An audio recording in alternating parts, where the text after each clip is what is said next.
Howdy, everybody. I'm Super Sheriff Duke, and I'm joined by, Fire Safety Officer urbosa. and this is Freedom's Freedom's finest. Finest.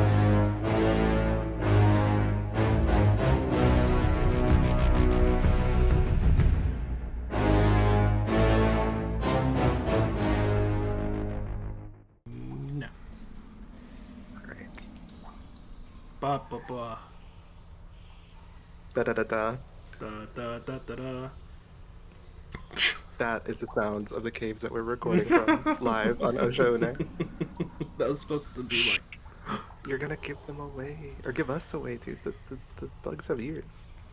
well, I can't stay quiet for more than 2 minutes. I gotta make a noise. I mean, you're in luck. We're here to record.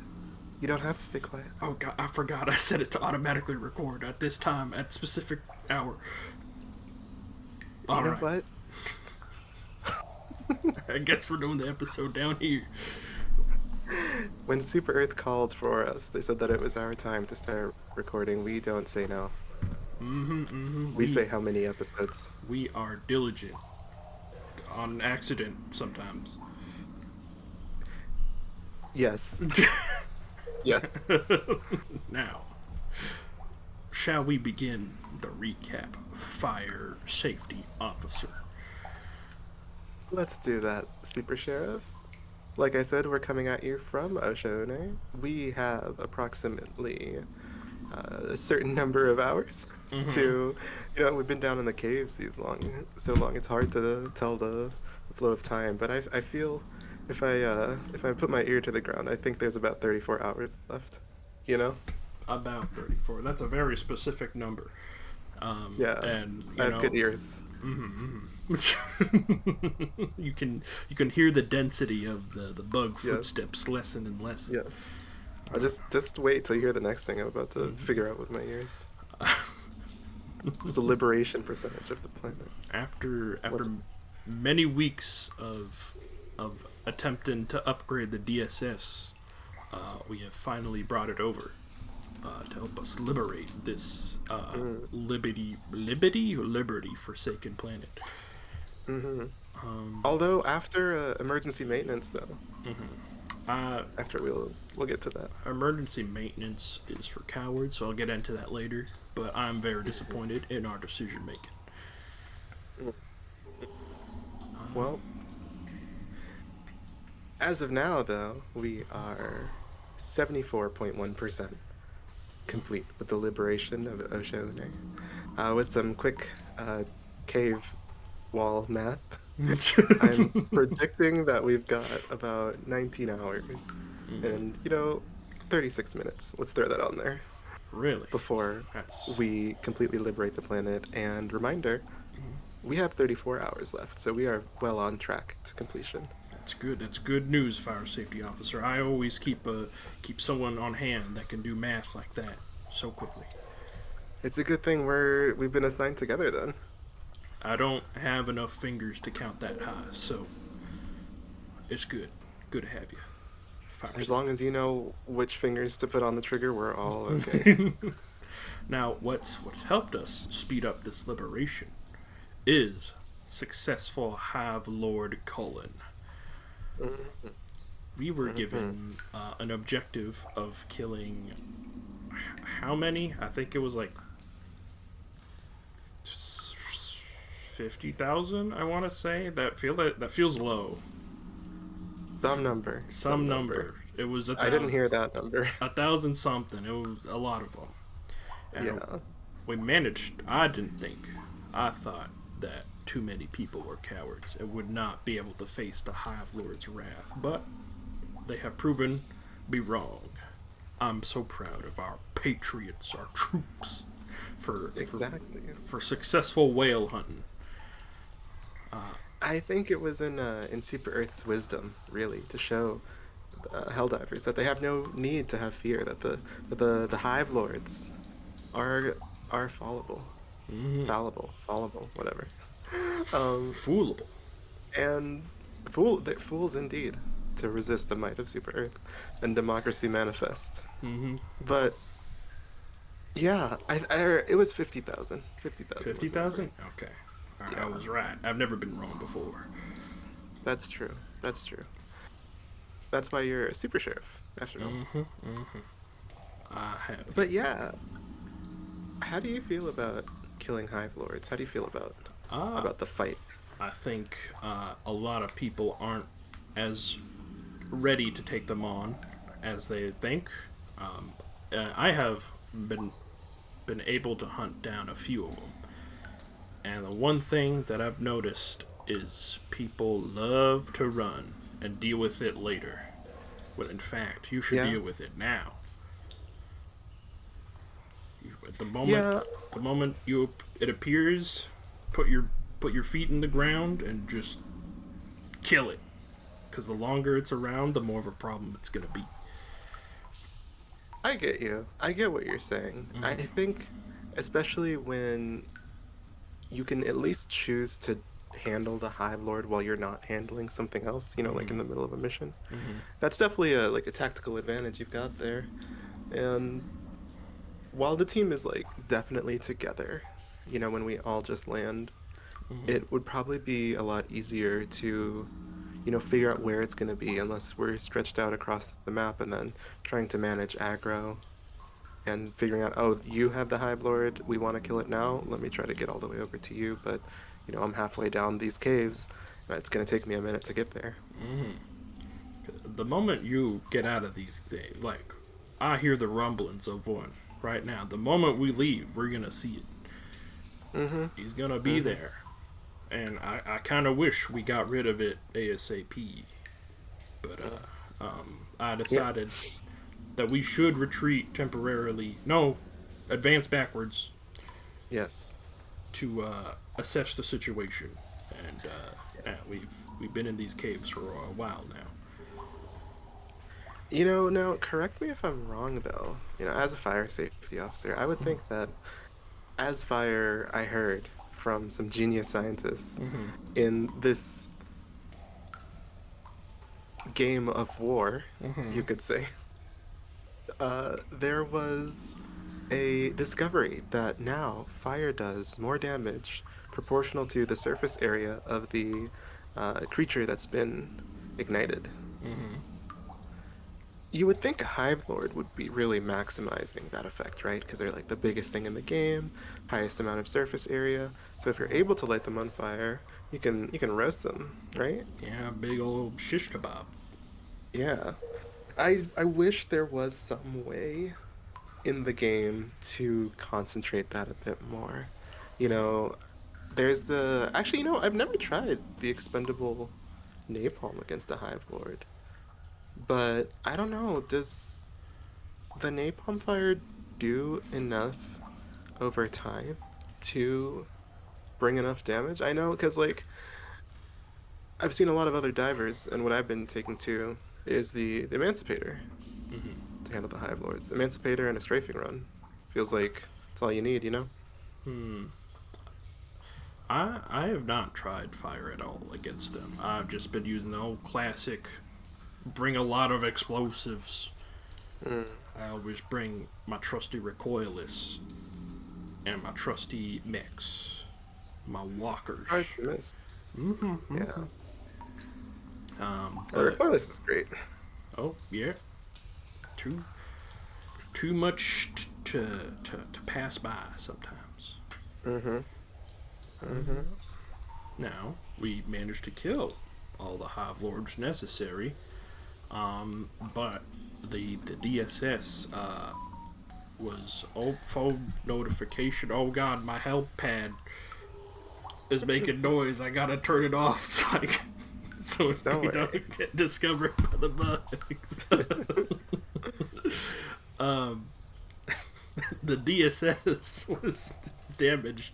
The it lost its what's it called? Help me out here. The covering, the paint, The coding. the The coating. coding. Yeah, Yes. okay.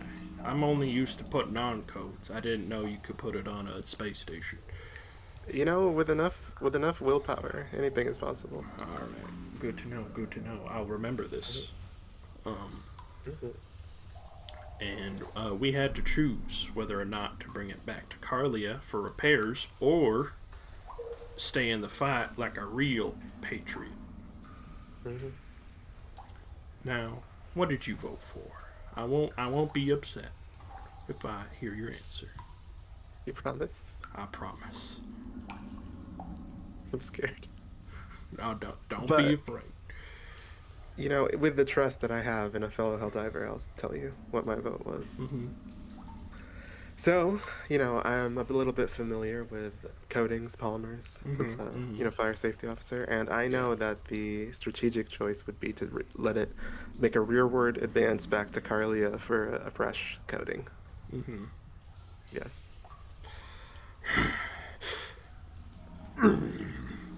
Yeah. Remember the bugs I could hear? The bugs could hear. The bugs can hear. I think You it know, you was cowardly move.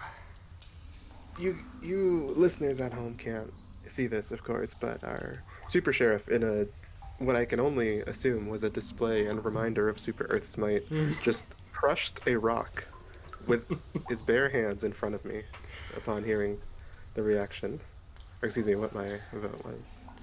Now, And yeah, I'm that no was cool to coward. watch. I voted for it to stay. We're not cowards. We advance. We only advance. We gotta show these bugs that we're not afraid of them. That's why they were able to take Osha Une. That's why the spore exists. We gotta show them. We gotta assert dominance. That's how they work. I get what you're saying. Mm-hmm. But I think maybe Super Sheriff, you're out on the lawless frontier a lot, right? Mm-hmm. You're dealing with demons out there, right? All the time. All the time, yeah. But here in the inner star system, Mm-hmm. right? Where we've got some civility, some order, we have this concept called superiority, right? Where we need not be afraid of our enemies because we know that we are just in all ways, like morally, ethically, physically, intelligent, Mm-hmm.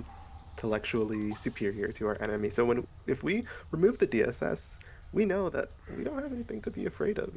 It's actually a demonstration of our might that we can do this But now they know that and still win. they can hurt the DSS. They know that it gets damaged.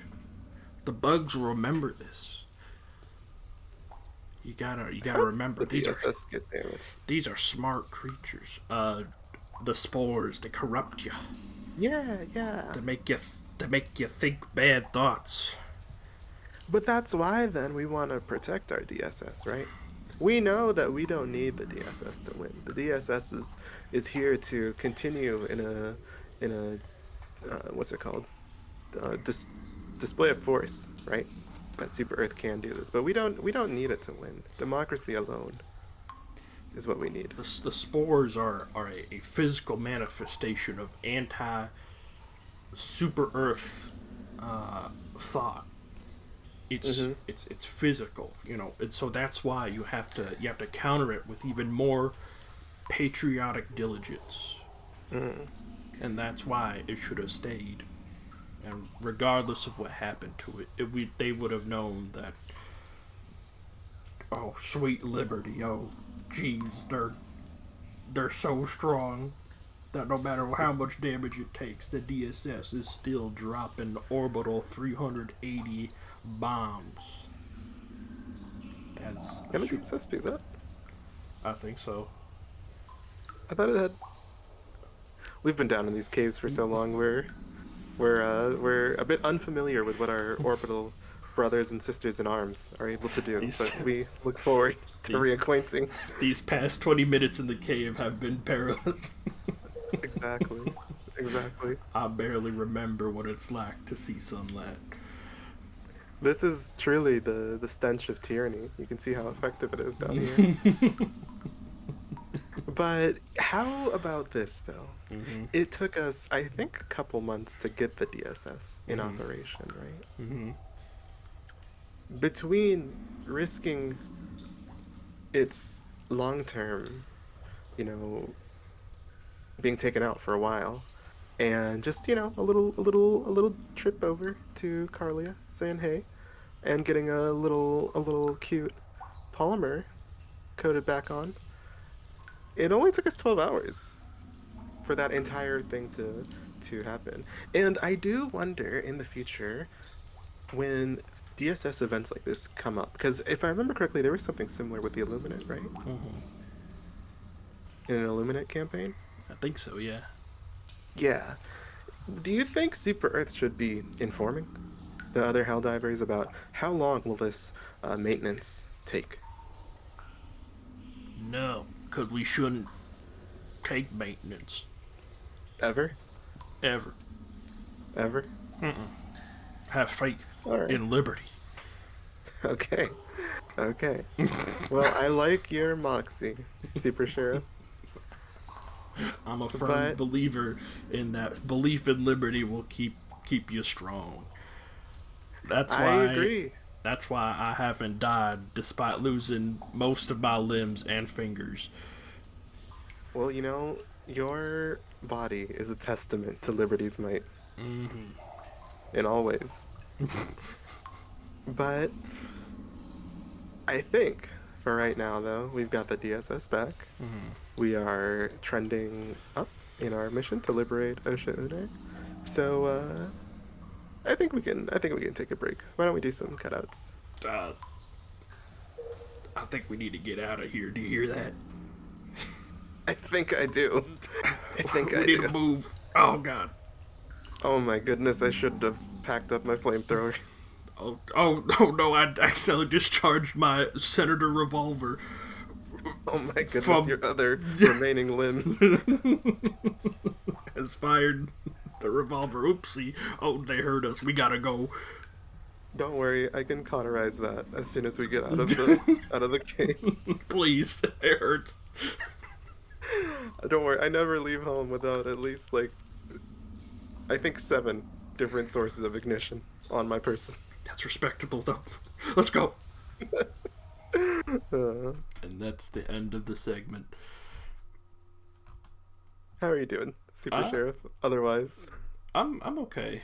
I've just been busy with school and playing them. There's Duet Night Abyss. tell us about that. Um, it's a free to play game.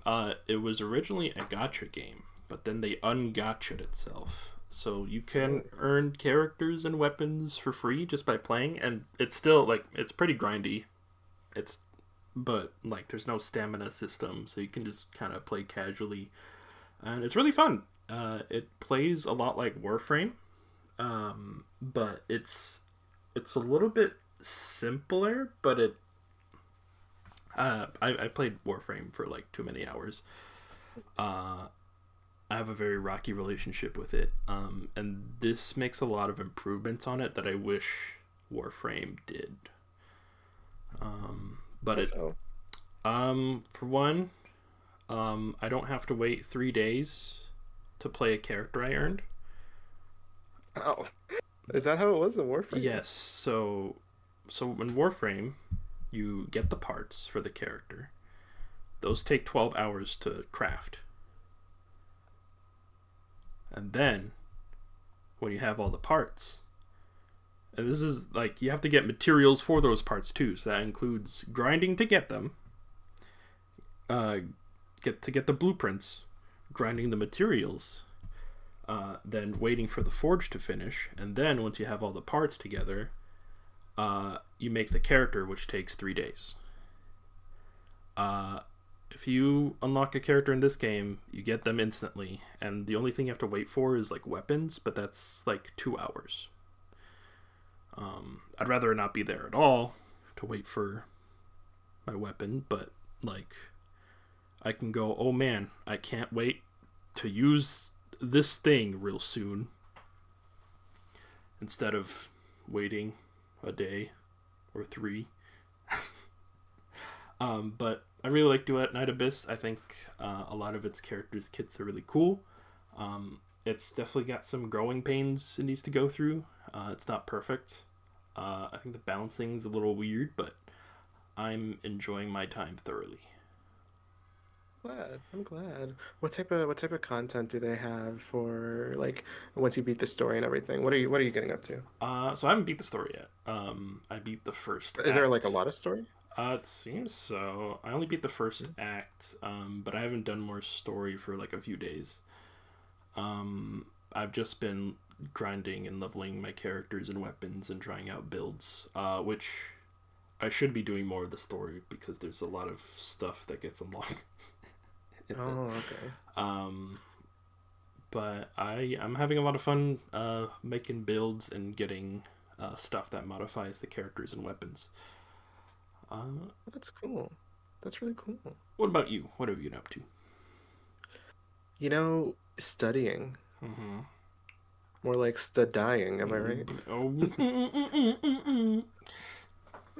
But otherwise, though, I had been reading a lot, and as well as listening to audiobooks. And I recently finished the Mistborn trilogy. I talked a little bit about it last time, but I Yes. finished the last one, and oh my goodness, it was amazing. It was some of the best like world building I've ever read in a book, I would have to say. And maybe that's because I haven't read the right books, but like this Mm-hmm. was like really, really incredible. I'm I vaguely heard about Mistborn just like in passing. What to you makes this trilogy special? You know, it's funny because like it's not the main characters entirely. Mm-hmm. Actually, I think the main characters are they're not written badly, Mm-hmm. but there's some parts of it that I feel like are written kind of uh Stale, trope isn't the right word. Stale maybe, yeah, like something about it is just like generic. it needs a little more juice, you know? A Okay, little more okay. juice. However, though, the main characters, they're not bad characters. They're not like unenjoyable to follow. Mm-hmm. And over time, you do really get to feel their own emotions through the book. And why that's so important is because the way the book is structured is isn't a spoiler. This is like how the first book opens up, right? Mm-hmm. But there is a empire known as the Final Empire, right? Mm-hmm. And for reasons that are not explained, there is a person at the top of the empire called the Lord Ruler. The Lord Ruler has been the emperor for the last 1,000 years, right? Mm-hmm. And as you read and discover more of the world, you start to find out more of like that mystery. Like, what is the Final Empire? Why has it been around for 1,000 years? Mm-hmm. Who is the Lord Ruler? And by the end of the book, you have gone through an entire world of history, including, and the most interesting part of it, I think, including the parts of history that get forgotten. Mm-hmm. Like today, historians, archaeologists, they're trying to clue together the past, right? Based off of like limited pieces that we have of it, right? Mm-hmm. And as scholarship progresses, old ideas about, oh, this is actually what happened change, like we have different interpretations of the past. That is exactly what Mistborn is about, and the process is like so illuminating by the end. And once you figure out like all the mysteries and discover more of what the real history of the world, the planet is called, I think Scadrial, I think, Mm-hmm. or Scardrial, one of those.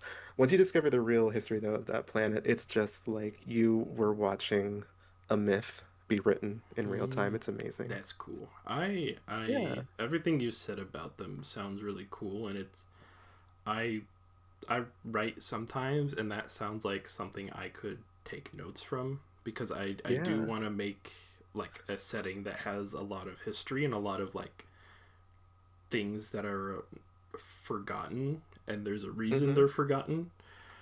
Uh, and Mm-hmm. so having something like that to reference would be really good. I will have to find like audiobooks for them because I'm really bad at sitting down and reading. Oh no, that's very valid. But the audiobooks on them are pretty good too. Although or no, I won't say. But Okay. the author Brandon Sanderson, he has like this whole world, uh, or several worlds that make up like a universe called the Cosmere, where most of his stories are interconnected. Mm. So yeah, that could be like if you want to learn that, he's probably one of the best authors of today to learn from. All right. I'll definitely check it out. Is there anything Yeah. else you've been getting up to besides studying and Mistborn? I'm really excited for Tuesday. That is the day that Europa Universalis 5 comes out, Mm. and I have been a very long time strategy game fan, and the Yes. Paradox games especially are such a moment Mm-hmm. in time, Yeah. you know? And so, yeah, Uh, don't be surprised if after Tuesday I disappear for a good 3 or 4 days. that's totally fine. I'm not a strategy guy. When I see a map, my eyes go cross. Mm-hmm. Um, Mm-hmm. and not that like I'm not trying to like diss strategy games. Like I'll Oh play no, I get you. like something like XCOM or like Mm-hmm. Fire Emblem, where it's the strategy is like in the battlefield itself. If it gets too big, I'm like, oh, whoa, I can't do I long feel term you. strategy. Like RTSs are really pushing it for me. Like the StarCraft type of RTSs, where like you have like a manage your base and control your units at the same time. I can't do that. Mm-mm. I Um, feel you. I feel you. yeah. Besides Duet Night Abyss and studying myself, there hasn't been too much new stuff. I've just been catching up on uh, Space Marine 2. Got a few updates a while back that I Oh, nice.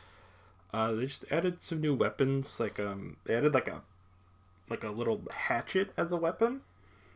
Dang. Like it sounds kind of like because I'm not a Warhammer guy. I make fun of Warhammer fans all the time. But like Warhammer is very exaggerated, where like your default melee weapon is a chainsaw sword. Oh, Um, nice. so Welcome back, Gears of War. you have a chainsaw sword. You have like a sword that shoots like little beams of energy.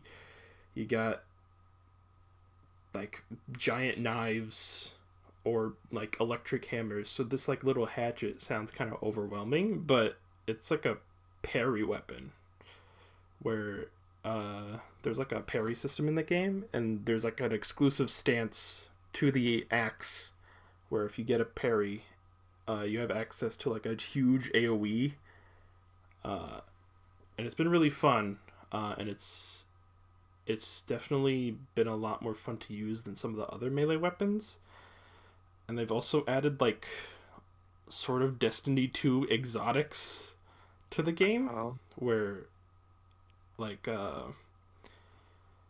they're like modifications of weapons, but they have a funky gimmick to them, where the alt fire for the assault rifle is now a shotgun.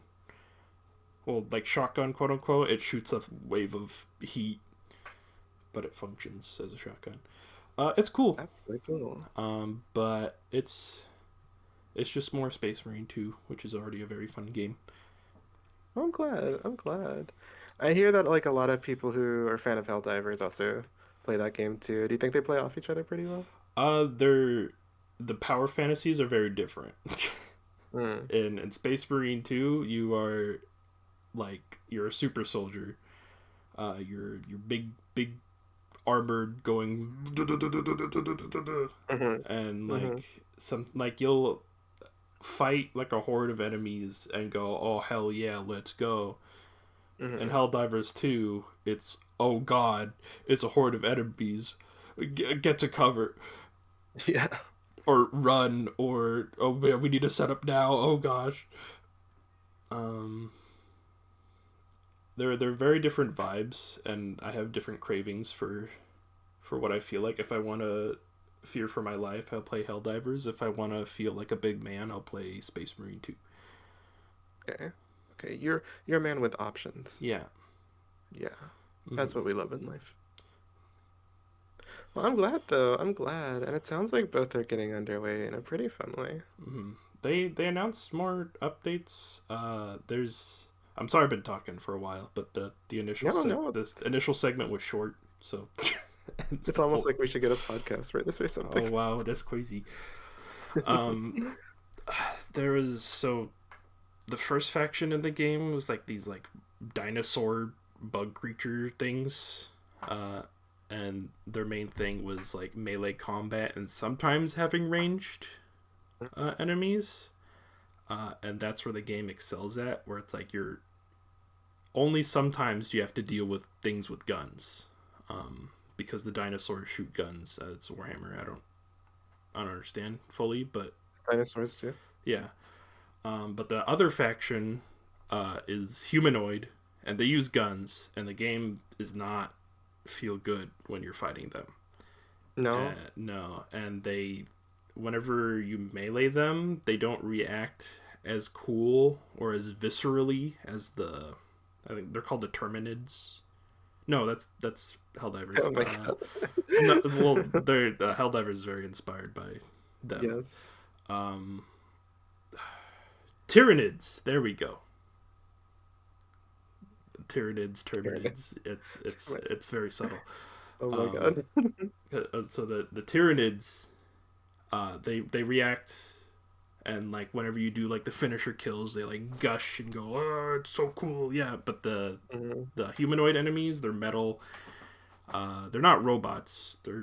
But they're the same size as you, and they just don't react as it's not as impactful when you get the kill on them, and they're annoying to fight. But they added a new unit to them that muddies up the enemy pool that is purely melee, and they're tricky and they're fun to fight because they're like actually like they're aggressive, and so now the ranged enemies are a lot less often, and when they do appear, they're more manageable because now you have more melee stuff that you're dealing with, which is where cool. the game is like at its best when you're like mixing ranged and melee. Yeah, feeling like a real super soldier. You can go between both instantly. Yeah, like you don't take cover in Space Marine 2, and so having ranged enemies is very annoying. I'm glad. It sounds like a really cool game. It sounds like it's made for the fans, I guess. And that's gonna sound like really weird because all games should be, right? But like it sounds like they really had the love of the game of the series that the fans do too, and made a game like that. I'll make fun of Warhammer fans all day, but goddamn do they get like good games regularly, and that upsets me.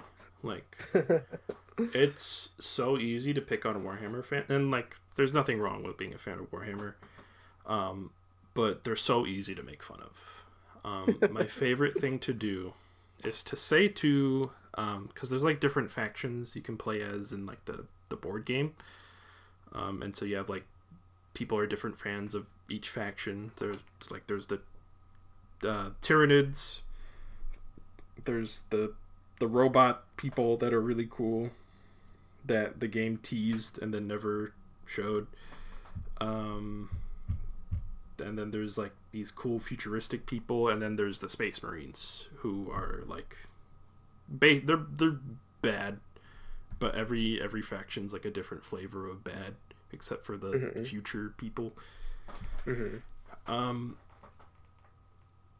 so what was I thinking? Oh, so if someone tells me they're a Space Marine fan, they're a fan of the Empire of Mankind or something, I don't know, I'll say all Space Marine fans say is that their guy is the coolest, and that their guy is the coolest, and they don't afraid of nobody, and they're so strong.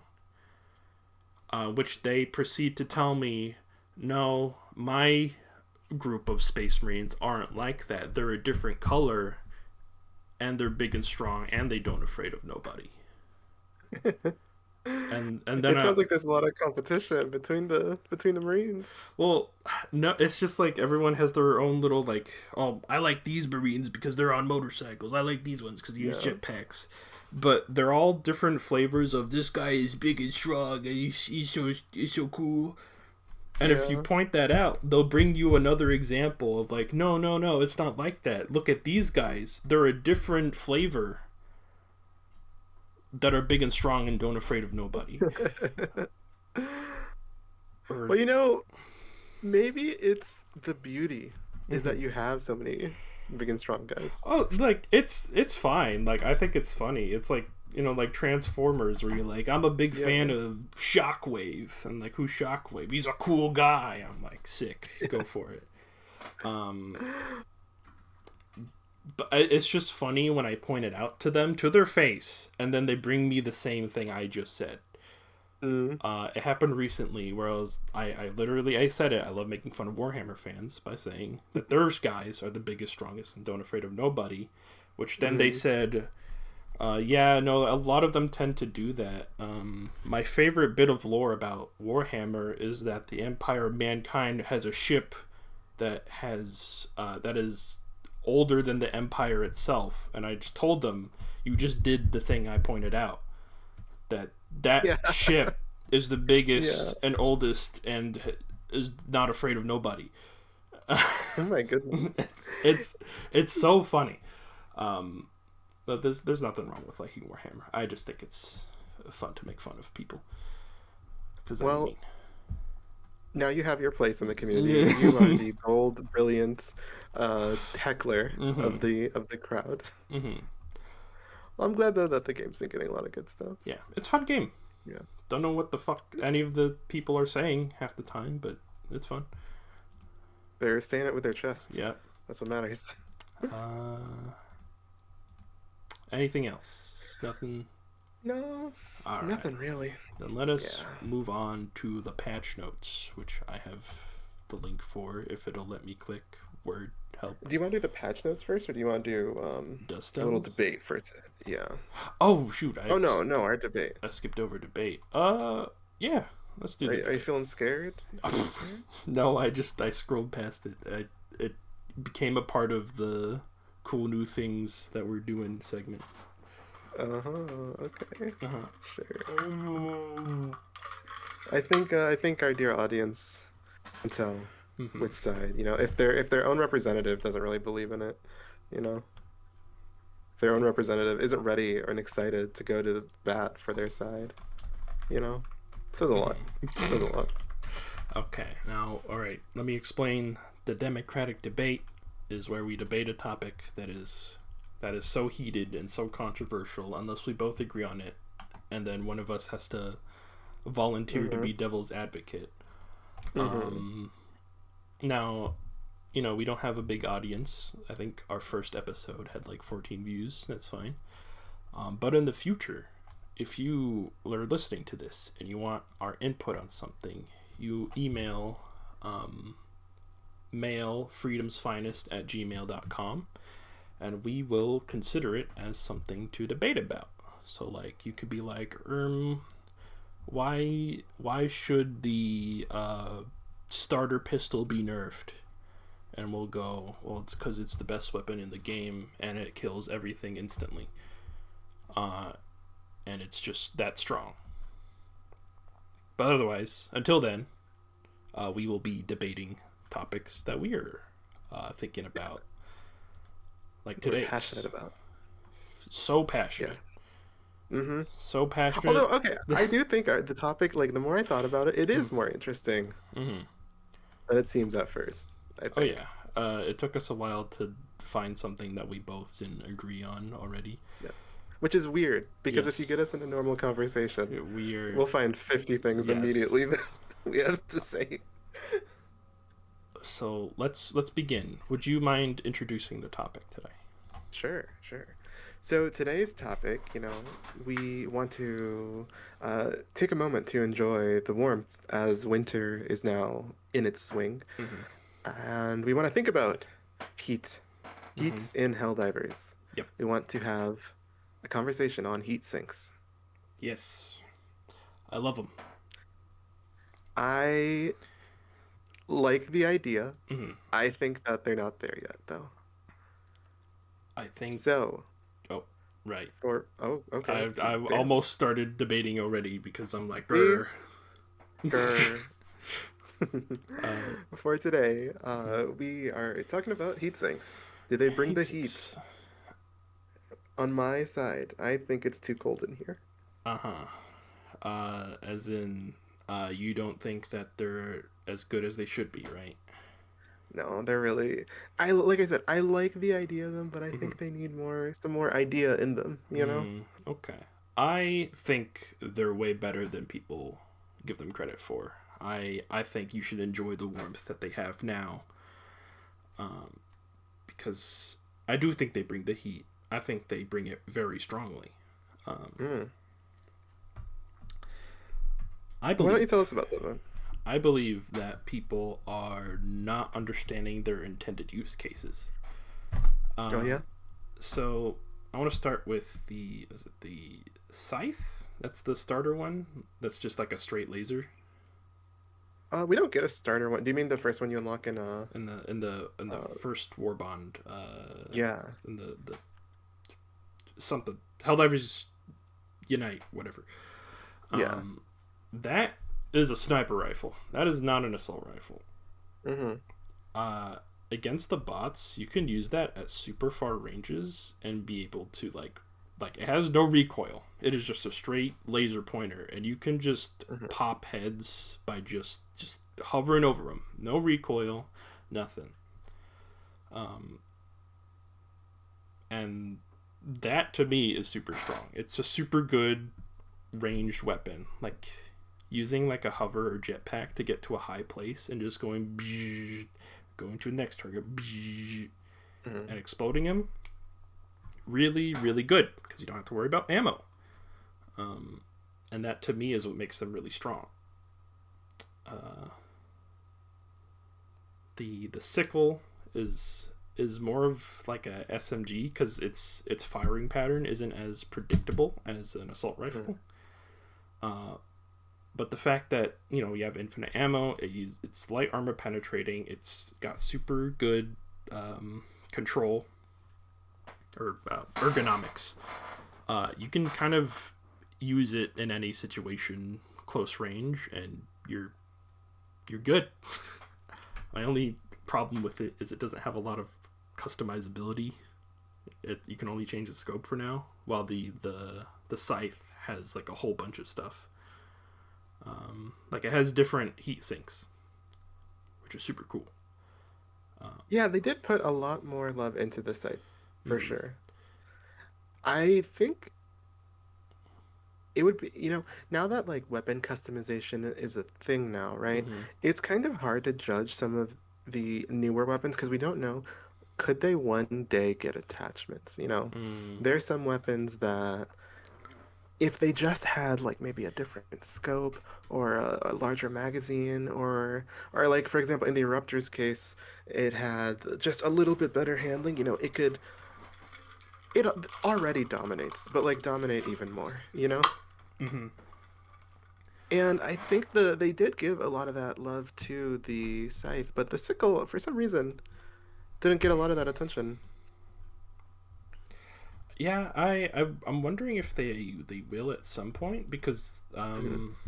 like I would have expected at least to have like the heat sinks because there's like the extended heat sink, which means it lasts longer if you hold down the fire, Yeah. but you have less backup heat sinks, or you have Hmm. the smaller one that has less heat capacity, but you have a bunch of time. You have a bunch of uh, backups, and it makes the ergonomics slightly better, but like it already has no recoil.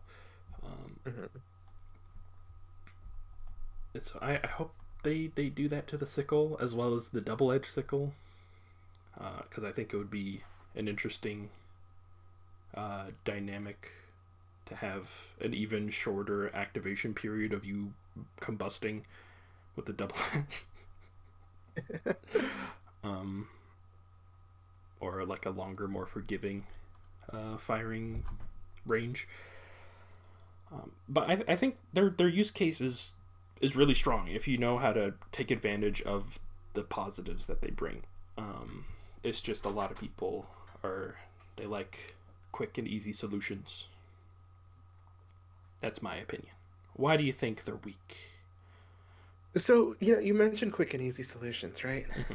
But that kind of means like you have to have something else with you to take up like the main part of the work, right? Mm-hmm. It's a solution, but it's not like the general solution, I guess. Yeah. You know, let me say what I like about heat sinks. Mm-hmm. I like that you can have a weapon that gives you the ability to manage ammo consumption beyond just like you have this much left. You can now choose to like overspend your magazine, right? Mm-hmm. But it's going to cost you, of Yeah. course, with heat or potentially destroying the magazine. That is a really cool mechanic, right? And it also lets you get around certain situations in a way that feels fair. Mm-hmm. You can keep firing a little bit longer when, oh, there's just that like last few enemies around, or oh no, like I would have had to reload here with a different weapon, but because I have a heat-based weapon, or excuse me, a heat sink-based weapon, I can save my life really quick. But Mm-hmm. in exchange, I'm gonna be putting that weapon on cooldown for a little bit longer. Mm-hmm. It doesn't feel like it cheapens the game. That said, I feel like there is at the moment almost any situation that a heat sink weapon could be used in, there is a non-heat sink weapon that would not just be it's not that it's better, but more like it would be equally as comfortable, Mm-hmm. you know? So it feels like heat sink weapons are something that are more kind of just there if you want, as opposed to something that, more compelling, more of something to think about? Mm-hmm. Uh, I don't know. For me, those shortcomings it does have are like important. But to me, the fact that like ammo is virtually infinite is like enough for me to go, oh, it's totally worth that drawback. At least for me. Mm, I think that like infinite ammo and with the scythe, extremely good range and damage. Um, like it is like a surprisingly long range weapon, yeah. and being able to just stay up near your vantage point forever if you're able to manage your heat is like more than makes up for its shortcomings. But at least to me, that's where my priorities lie. I think like scavenging for ammo, the few times it does happen where I'm like totally out, is like, oh god, Yeah. oh. Because like teammates with their resupplies will sometimes go, I'm alone at the top of the map, time to call down resupply. Is I very. think, oh, sorry, I thought you were done. Oh no, go ahead. No, you go. I think, like, it's hard with this too because we're looking at heat sinks versus non-heat sinks, right? Mm-hmm. There's only a few heat sinks. Yeah. There's a lot of non-heat sink weapons. Mm-hmm. So like comparing the two is kind of hard when you've got like you bring up like ammo Mm-hmm. on when you're out of ammo. Yeah. And yeah, I can see that if you're using something like the incendiary breaker. Mm-hmm. However, it's a little bit harder to see that if you're using something like I don't know, like the fully kitted out Liberator. What is it called? Uh, The Vietnam War Bond. The Liberator, Liberator in there. Liberator carbine. Yes, thank you. The Mm-hmm. Liberator carbine. When you've got like the fully extended magazine and everything, Mm-hmm. you're like just pouring out ammo. Mm-hmm. Or even like certain support weapons too. If you've got a machine gun, you're probably not going to run out of ammo at a bad time, you know? Yeah, and um, I just it might be like something, at least for me, when I do run a laser weapon, I'm usually trying to be in a more like supportive role, and that's like if I have anti-tank stuff, I want my, if I'm resupplying, if I have like a recoilless and I'm using like the sickle, Mhm. I want all my ammo collection to just be about my backpack so I don't waste any like resupply. or if I have like a resupply pack on my backpack, I'll run a laser weapon so that like I don't ever have to use it unless I'm out of stims. Because Yeah. I never have to worry about ammo, and I'll at least to me the quasar cannon doesn't, I mean, it doesn't operate on the same rules as the other laser weapons, Mm-hmm. but like having that infinite ammo anti-tank, even though it's like on a fairly long cooldown per shot, so Mm-hmm. if you're in like a pickle it's not great. Mm-hmm. I just think like having that more supportive friendly role where you don't have to ever resupply yourself for ammo, to me is more than worth it. um, And, I agree with you, like, mm-hmm, honestly, because I would also say, like, okay, with the type of game that Helldivers is, like, of mm-hmm, course, at some point, you're going to be swarmed, you're going to be surrounded, you're going to make some sort of decision that will get you into a position where, like, now you're in a really, like, a much worse spot. yeah, But with the type of game Helldivers is, like, it's, once you get it, like, you play it for, like, I don't know, like, a few hundred hours, you kind of get a much better, like, sense of the game. And mm-hmm, so you can kind of, like, pick your positions better, yeah, And you probably don't even need a few hundred hours of this. Like yeah, just once you get used to the game, and so you can put yourself in a position where you're not going to be in a place where you kind of can't really get caught with your pants down and laser weapons there might lose a little bit of value because you have control over when and how you're going to engage. But on mm-hmm, the other hand, like you said with the Quasar, it does have a longer reload, but you can also choose when that reload starts based on, like when you fire it. You mm-hmm, can put yourself in a place where I know this longer reload is gonna like happen, yeah, but it's fine because I'm putting myself in a safe place yeah, to let it do its own thing while I'm doing something else. and like I mean, time to like to express why Helldivers is a good game on the Helldivers podcast. I think Yeah. that they're, because of there's so many options that have weaknesses and strengths that they excel at, and like there's like a preference for everybody now, like almost. hmm Um, hmm I mean, the fact that we're having this conversation at all, I think, is really cool. It's definitely a far cry from where we were like about a year and a half Yes, ago. Oh my uh, God. use the breaker. Was it like rapid fire breaker or something? hmm Incendiary breaker or the spray and pray? Not the spray. It's like not the incendiary, and it's not the spray and pray. It's like the green one that Uh, everybody used at the launch of the game. I think that's just the base breaker, right? Brace breaker. Okay, like that was Is just it? I. I forgot the. Maybe. I think so, but everyone knows what Yeah. I'm talking about if they hear this. Uh, like it was like the only weapon worth using because it was just straight Mm-hmm. up better than everything else. Mm-hmm. And now you can use about anything now, especially after the Mm-hmm. latest patch we'll get into or going to launch edge. Um, I think the game, in terms of like balance, is really strong, and I'm looking forward to more content updates after they do the optimization stuff. Me too, me too. And actually that wasn't something that was planned, but I think we should take a moment to talk about, game stability in a bit. Yes. But back to the conversation though. Yeah, and that is like a good thing. Like I agree 100% that the state of the game is in such a way where like if some things will come more easily than others, but everything can at least be picked, and you're not like outright throwing as Yes. badly as you Mm-hmm. were at the launch of the game. Mm-hmm. Or for me personally, like the roughest part was I think like the summer after the game came out, Yes. Uh-huh. uh, right before and after the Freedom's Flame Warbond. What Those were some tough days. if we release the fire war bond and then nerf fire into the ground, lull them out? Yes.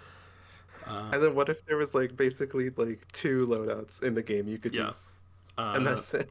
I hope you like using the rail cannon and energy shield. Yahoo! Yeah. Um, But yeah, so we definitely can pick the scythe. We can pick the sickle mhm. and not feel like ass about it. Yes. I think. Though, I think. Oh, sorry. I'm sorry. No, go ahead. I was gonna go back to the like what the debate primarily was about, but you finish your thought. Oh no, that's where I was going to. I Oh, was just okay. gonna bring up that I think one thing too is what faction are we talking about? You know, I'm talking about them all. you would bring the scythe, or not even you would bring, but you would say the scythe is just as strong against terminids as it is versus automatons and illuminate. I would say so. Using it like in that same example where you're on a at a vantage point at long range, Mm-hmm. not having to worry about ammo ever, and just being able to stay away from them for as long as possible is super good. Like Mm-hmm. if you see bugs from far away, you can pick them. You can pick them off for free, basically. Mm-hmm. Now, if you're in close range, then that's like a whole other issue, and that's also an issue with the bots too, where like its ability at close range is a little bit tougher. Although, and I think in the bots it's a lot better. But against bugs, I'd still say it's good. It's just if you're in close range, you're in a pickle. Which is usually why I like to bring it with like a good like close range secondary or a support weapon that can support me in that way. Yeah, I get what you're saying. As long as you have like a reliable secondary or support weapon, then yeah, I can see why it's workable Mm-hmm. for sure. I think though, like, because I agree with all of your points. Mm-hmm. The thing though is this like I feel like, and I guess this is like the center of the debate. Is this enough for laser weapons though? I feel like there is still some places where this like we could have some places where laser weapons could flourish more, where heat sink Mm-hmm. weapons could flourish more. You know, Mm-hmm. like you bring up long ranges. Maybe if we get some like ultra long range uh, maps in the Mm-hmm. game at some point, that would be cool. And the other thing that lasers do, I'm sorry, most heat sink weapons do, is that they don't have, I believe actually, they don't make much sound. Um. And so that could be like a really interesting way to make use of them, where you have these like ultra long range weapons, but they're not going to make sound. Mm-hmm. That said, you've kind of got to center on target a little bit. Maybe if you had like some really big maps and you Mm-hmm. could have it set up where there's like a bunch of enemies like just right in front of you, start picking them off. Excuse me. That'd give you a reason to use it over something like the marksman rifles. One aspect I almost completely forgot about is that they set enemies on fire. Yes. Yes, I was wondering when we were As get to that. I think that aspect on them and why I still think they're good against bugs is that fact where like you can aim like at a alpha commander, you aim for its Hmm. leg so it slows down, and by the time you shoot the leg off with the scythe, it's on fire, and so you're doing reliable damage while being able to run away now, or to be Hmm. able to escape more easily. Yeah, that's true. And like or against bots where like maybe you don't have like a good shot on like the weak points you can shoot they're like sort of weak points, and be able to set them on fire. And since bots generally have like a lower health pool but like strong armor, it is capable of killing them. Like Mhm. shooting the backpack of a heavy devastator sets them on fire, and I've had it kill it while I was like going back into cover. And to me, that's a very important aspect to them and what makes them so strong, especially now. And underappreciated is my point. I think everyone can say that they're good. I think they're underappreciated. I would honestly disagree with that. I think Mm-hmm. you'll still find a lot of people who say that they're bad, but I agree with you though that like I think they're good. And but like that's also like where I'm getting to Mm-hmm. like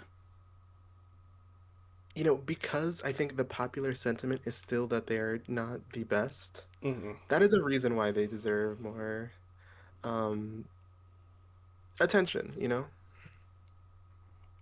But that said though, I do think, and you bring up fire. Mm-hmm. I think there is a certain weapon we Yes. have not talked about yet that Yes. would heavily swing the conversation one way or the other. It might it pretty much is, I think we could say, the eruptor of heatsink weapons. So the for me the double-edged sickle lives in its own like category because of its highly specific, highly niche use Yeah, of like this thing will annihilate everything in the game, but you have to wear fire protective gear or you die. yeah, And that to me is like it's so radically different from what you want to do with the laser weapon, where like laser weapons promote like a more like kind of conservative play style where like you have all your emphasis on damage on your other stuff, where this is good for chaff and good for attacking weak points, but you have something else that packs a real punch, whether that's a stratagem or a support weapon. The double-edged sickle does it all. It'll kill anything in the game, but it'll kill you too. yeah. And it's so radically different that it's like it's like the opposite end of the laser weapon spectrum. Yeah.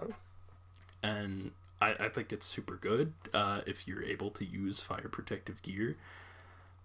But I don't know.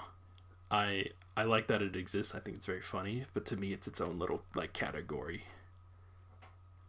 I can see what you're saying, but I do think we have to remember we're not talking about laser weapons or Yeah. versus non-lasers tonight. We're talking about heat sinks. Yes.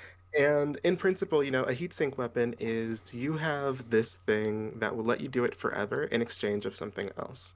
Yeah. Or maybe not forever, but like you can keep doing it beyond the normal capacity.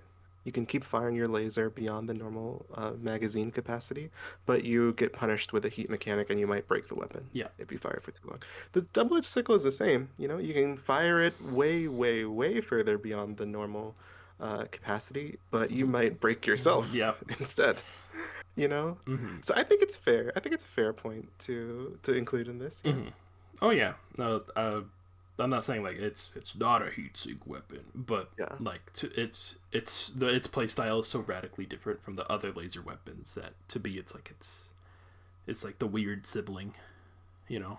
And that is why I think the double-edged might be like the best representative of the heat sink weapons though. Mm. Because, when you have something like a laser, something that has such a different or such a unique way of interacting with it, Mm-hmm. the double-edged sickle does give you something that makes like actually choosing a heatsink based weapon feel different. Mm. You get the escalating penetration damage, both escalating damage and penetration values over time.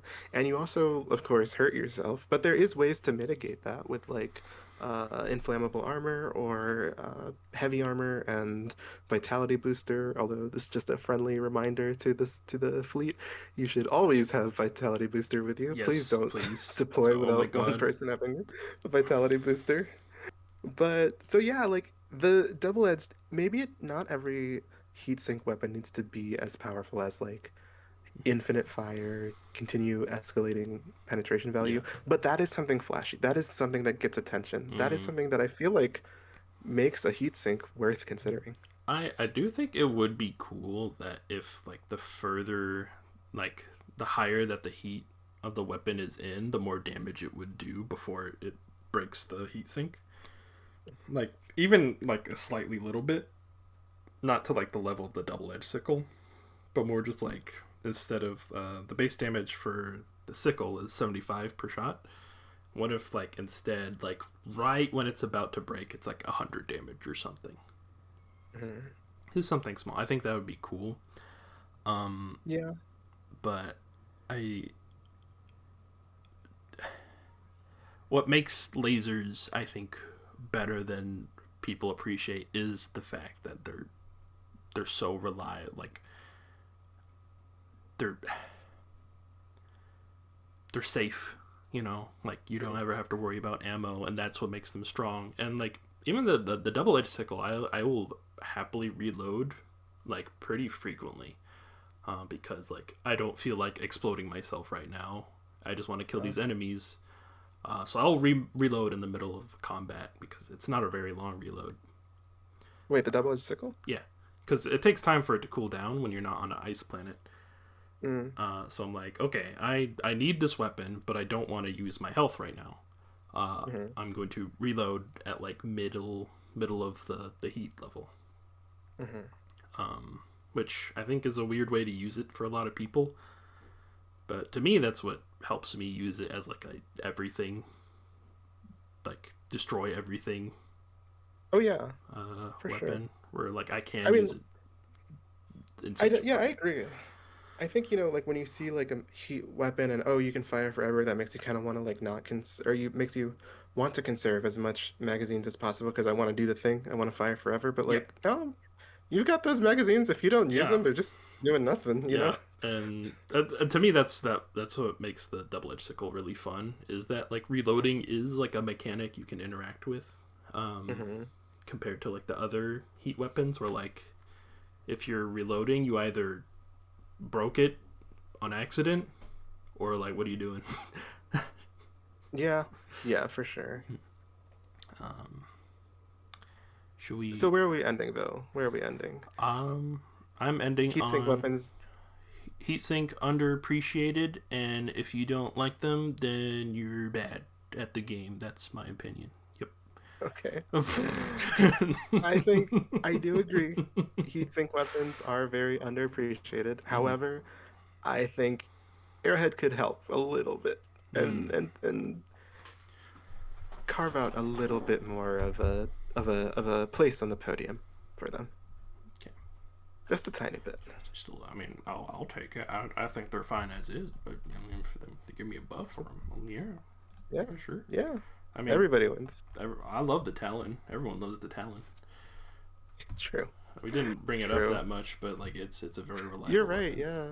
No, yeah. A lot of times I'll take the Talon over the Senator. Like someone, I don't know. It just feels nice, Mm-hmm. you know. It feels good to shoot.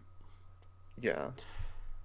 All right, shall we move on to uh, the patch notes? We shall. We shall. There. Let's pull them up. Let's pull the notes up. Yes, let me get the All right. link. So this was a bit long of a patch, and a lot of it was like it wasn't like a super necessarily content or game functionality or like feature functionality change, but Mm-hmm. more of just like some adjustments. So Yes. I think we can hit like the big ones Mm-hmm. that are worth talking about, and then also just do like a brief overview Yeah. of what's going on.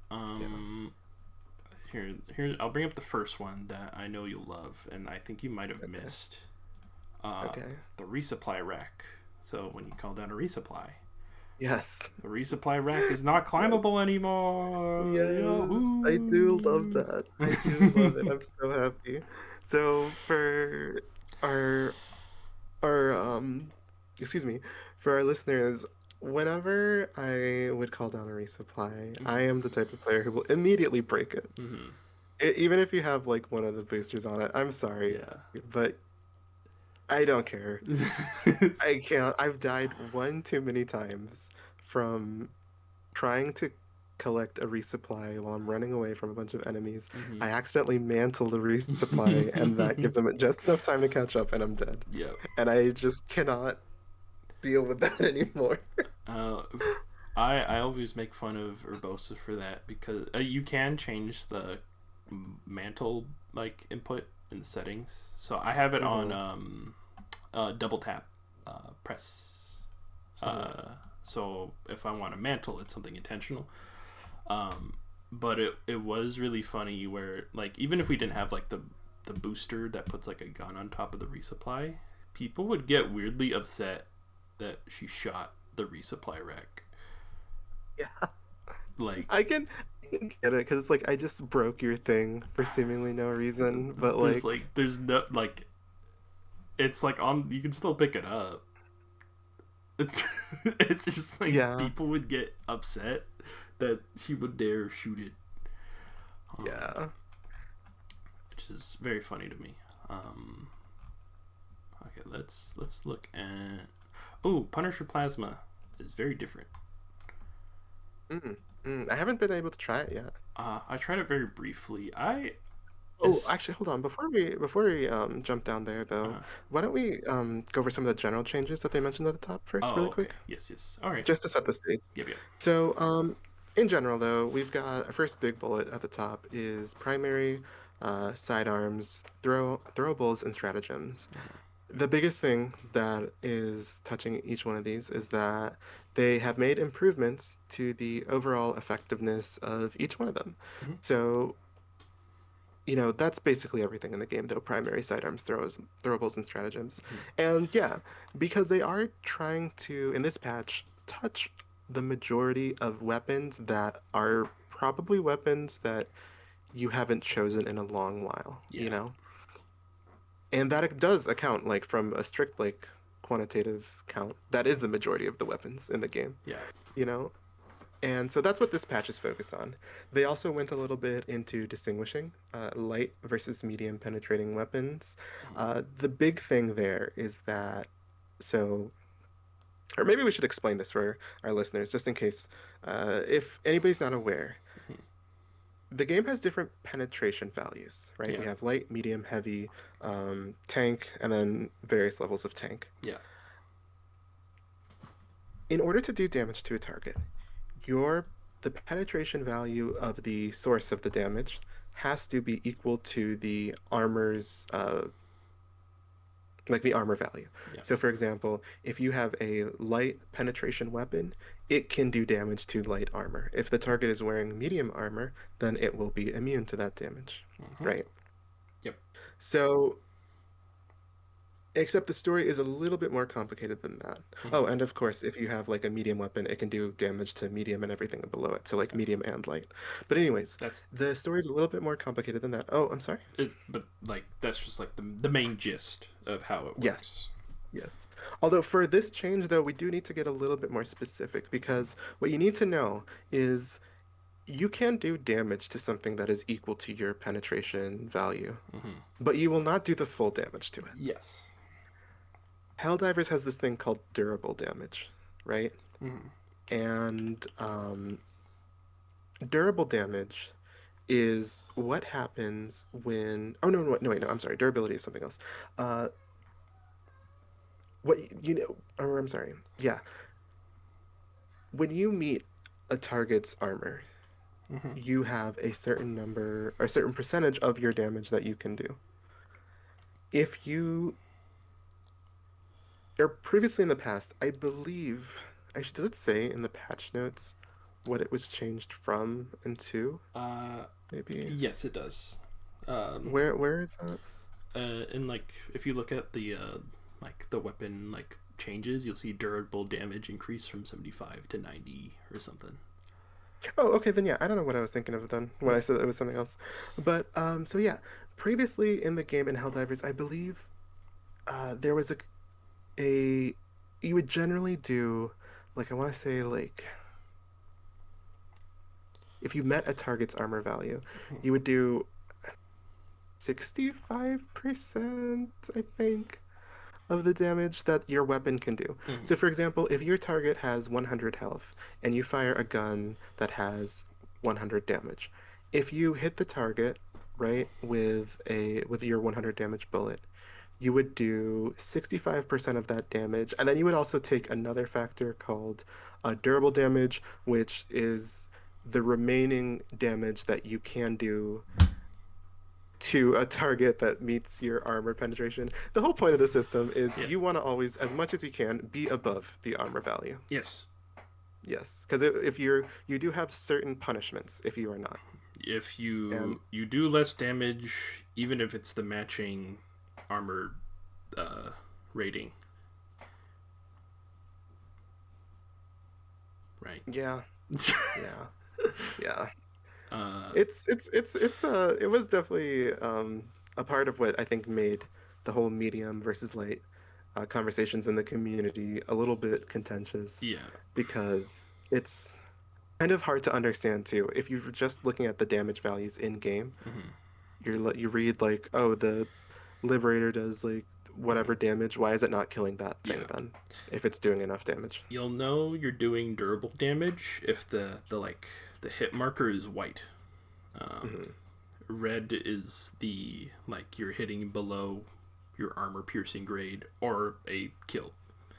Yes. Um, Yes. but that's important to understand the changes because Yes. uh, universally uh, light armor penetrating damage, even durable damage, has been increased significantly.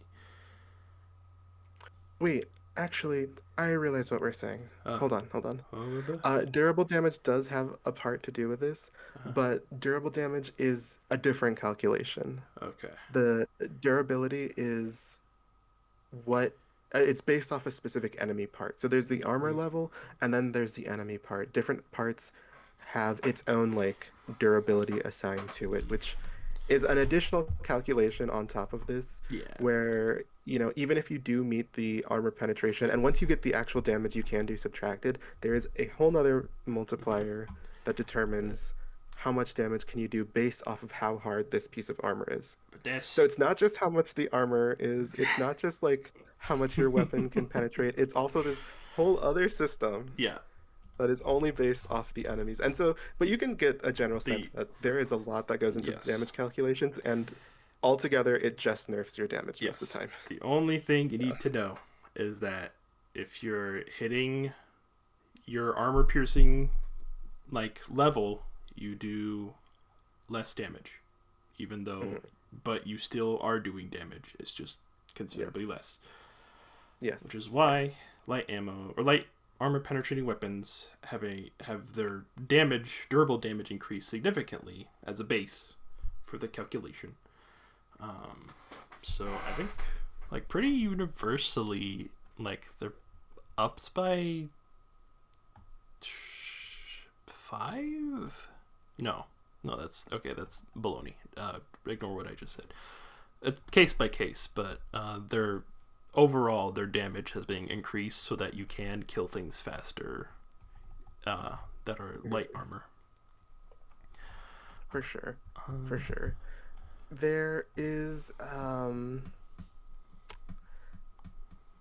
lot of weapons now that can, well, I mean, it's just like the most simple like idea is that you can do more damage now mhm. if you're using a light weapon compared to Yes. medium weapons, because light penetrating weapons have had their own portion of this calculation that we've been talking about Hmm. increased.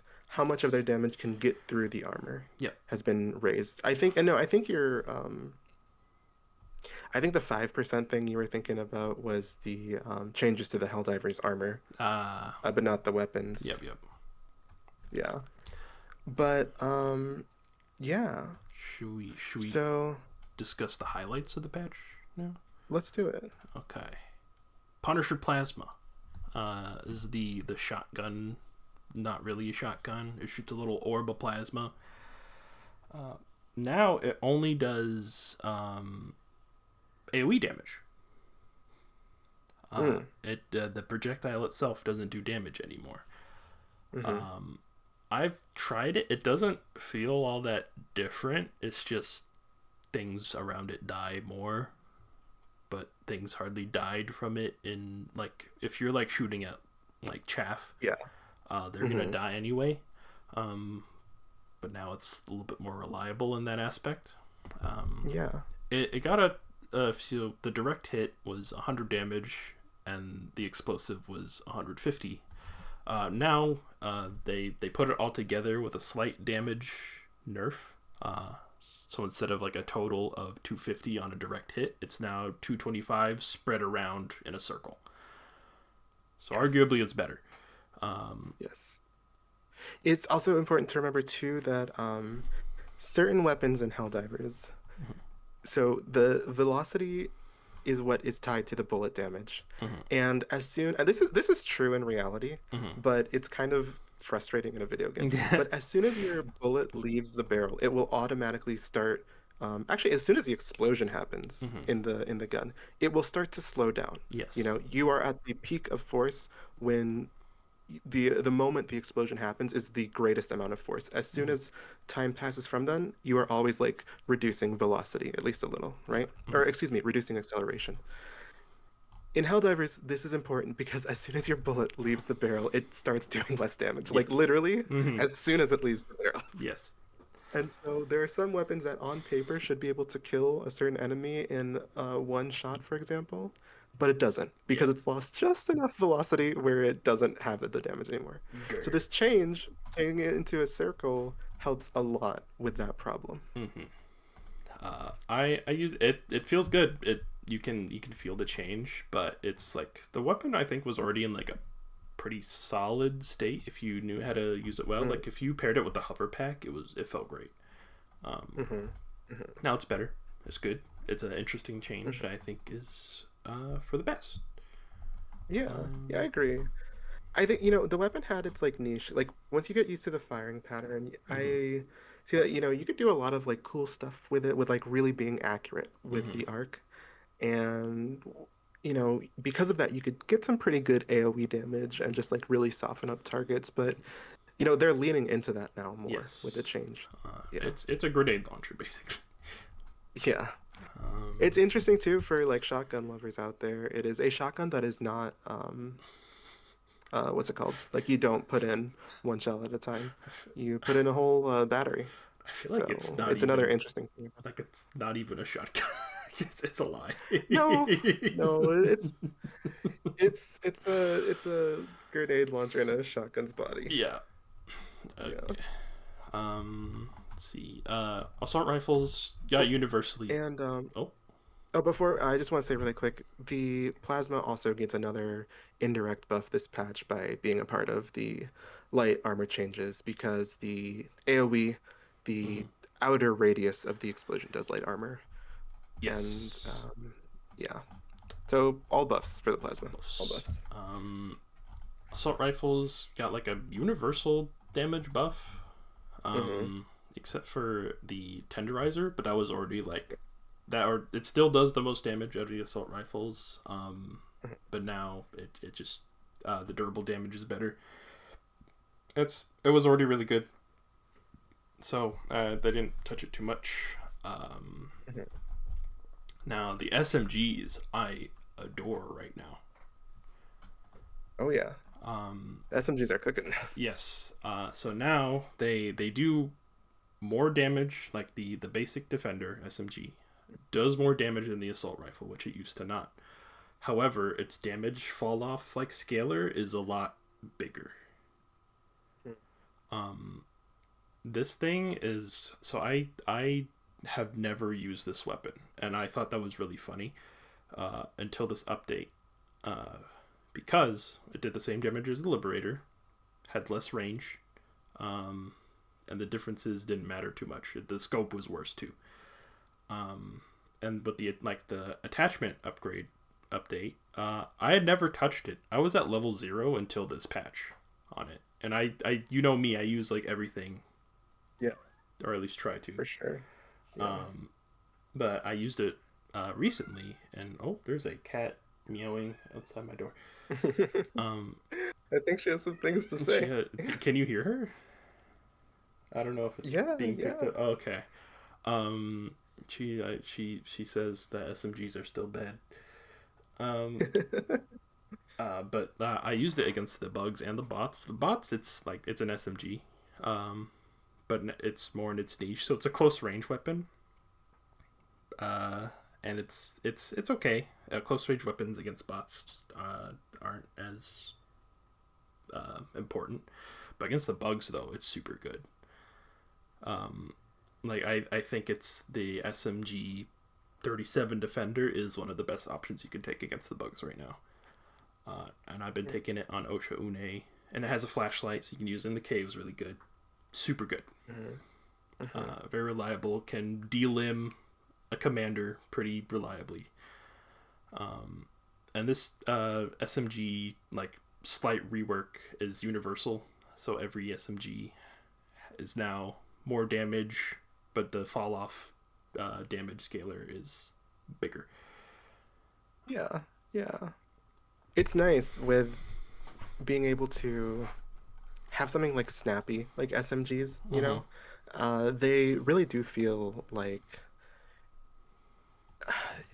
free if that makes sense. Like, Mm-hmm. you don't feel like you have to really work with them as much because they're always ready to work with you, I Yes. feel. Like they'll go wherever you want, whenever you want. The biggest problem is that they just didn't have either damage or magazine capacity, or not magazine capacity, but they fired faster than their magazine capacity could afford. Mm-hmm. For sure. But if you can kill things faster, that problem is mitigated. Yes, by a considerable degree. Yeah, yeah. Um, Another highlight, if you don't mind us going on, uh, Go ahead, please. accelerator rifle, from the Mm, Killzone crossover. I like this thing, but its ammo, was really bad. Like you'd run out of ammo really, really fast. mm, And the problem with it is you can't increase its magazine because it has 3 shots. It goes ba ba ba ba ba ba ba ba ba, and then you reload. Can't increase the magazine because it's a crossover weapon, and that's kind of important to the weapon mm. that it behaves that way. So instead, they increase the extra spare magazines from 8 to 12, which is a lot. And it does a lot of damage. It's a high damage weapon. Uh, it's a sniper rifle. But I have not had the chance to use it yet. I've been trying a lot of other stuff, but I'm really excited to try the accelerator rifle again because it's more Yeah. niche. Using it in close range is kind of rough, but very, very happy with that. Sidearms. The melee weapons. Before we Oh, move on to sidearms, there is one weapon that I want to highlight. do Uh, tell, it do is, it tell. is, I'm doing this out of obligation Mm-hmm. because it is my baby. Mm-hmm. The reprimand, guys, it's good. The Mm-hmm. reprimand is good. Do people say it's not? Yes, people don't like What? it. It's just a better version of the that one assault rifle, in my opinion. Which one? Uh, Oh, the the adjudicator? adjudicator, yeah. Um, it's like I mean, it's a closer range version of that, but like Yeah, it hits like a truck. exactly. And that's like the point of it, you Mm-hmm. know? Like it's this thing that like when you put it in something in its face, Mm-hmm. it's gonna die, Yeah, you know? like And it does even more damage now, which is like a strange buff though, mm-hmm. Oh yeah. because the reprimand, no, like its problem was never the damage, No, you know? Nobody was complaining about how much damage it did. its problem is that it was like the recoil was like a mule. Yeah, and like it was just the bloom mechanics on it Mm-hmm. was just s- I may maybe this is like a PC versus console Mm-hmm. controller thing, but people say the bloom on it was like really like it wouldn't shoot where it was supposed to, like it was just way out of like to the point that it's not like the weapon needs a buff, it's like the weapon is not functioning properly. I And I'm gonna be mean, but you go ahead. yeah, I was just gonna say that like I feel like even if that's the case, because I have seen some like clips or Mm-hmm. some like slowed down clips showing that like yeah, Mm-hmm. it's not firing quite right or quite how you'd expect, but it Mm-hmm. is manageable. If you tap fire it or only fire a couple bullets at a time, you're not Mm-hmm. missing. And this is super anecdotal, but I feel like the bullet magnetism on it is stronger than it is with other weapons. Mm. You know? I feel like The if I bullets are if I'm not like bigger. holding down the triggers, so I'm not like encountering a bloom issue, Mm-hmm. it does feel like when I'm placing my shots, it's easier to do that. Uh, And since it does so much damage, I only need a couple shots to kill whatever it is. Like it's great. It's yeah, great. no, I think it's a case of people not knowing, like, it's a skill issue because I think those are people that are moving while shooting. People that don't know that like crouching or being prone increases your control of the weapon significantly. They aren't using controlled bursts. It has a burst fire mode, I'm pretty sure. So, like, just get better at controlling your firing pattern because it's gonna kill anything it shoots. that it's capable of. Like 135 damage per shot is crazy in this game. Yeah. There's few things that are as reliable as it if you know how to control your firing. For sure, for sure. It's a really great weapon to make sure that you have good aiming skills in Helldivers. Oh, but and actually speaking of, for some reason, the Rubber Man feels extremely different in first person aiming. Mm. So if you want to give it a try, but you have that issue, try tapping into first person aiming more. It's a lot more controllable, and yeah, it just feels like a different gun. Getcha. Yeah. Um, But it's great. Always use the reprimand. I will happily sponsor that weapon every day. let's move on to sidearms real quick because they're real quick. Okay. Nothing too crazy. Melee weapons got a universal change. They do more damage. Saber, they specifically mentioned Saber is a low damage option. Combat hatchet is the like fast medium damage. Or Saber is super fast. Combat hatchet is like what they want in like a normal melee weapon. Machete is slow and powerful. Durable damage increased universally on all sidearms. Nothing too crazy with them. Any specific changes with them. They're just better now. Just an interesting change that I want to point out. Mm-hmm. The Redeemer got over a 100% increase to its durable damage. It went from 5 to 12. Yes. Yes. Very, very. It's a 140% increase in durable damage. I mean, the durable damage it did before was 5. Now it's 12. Yeah. The normal Yeah. damage on it is 70. Yes. So it's already not doing a lot of durable damage, but now it's slightly more. Which, to tie back to like the theme of the patch, that like for these light penetrating weapons and even medium penetrating weapons, but to a lesser extent, but like, meeting an armored target is good, but like you still are not doing as much damage as you could be. So, them doing this is like a really huge change. If I remember correctly, the last time they touched the feel of,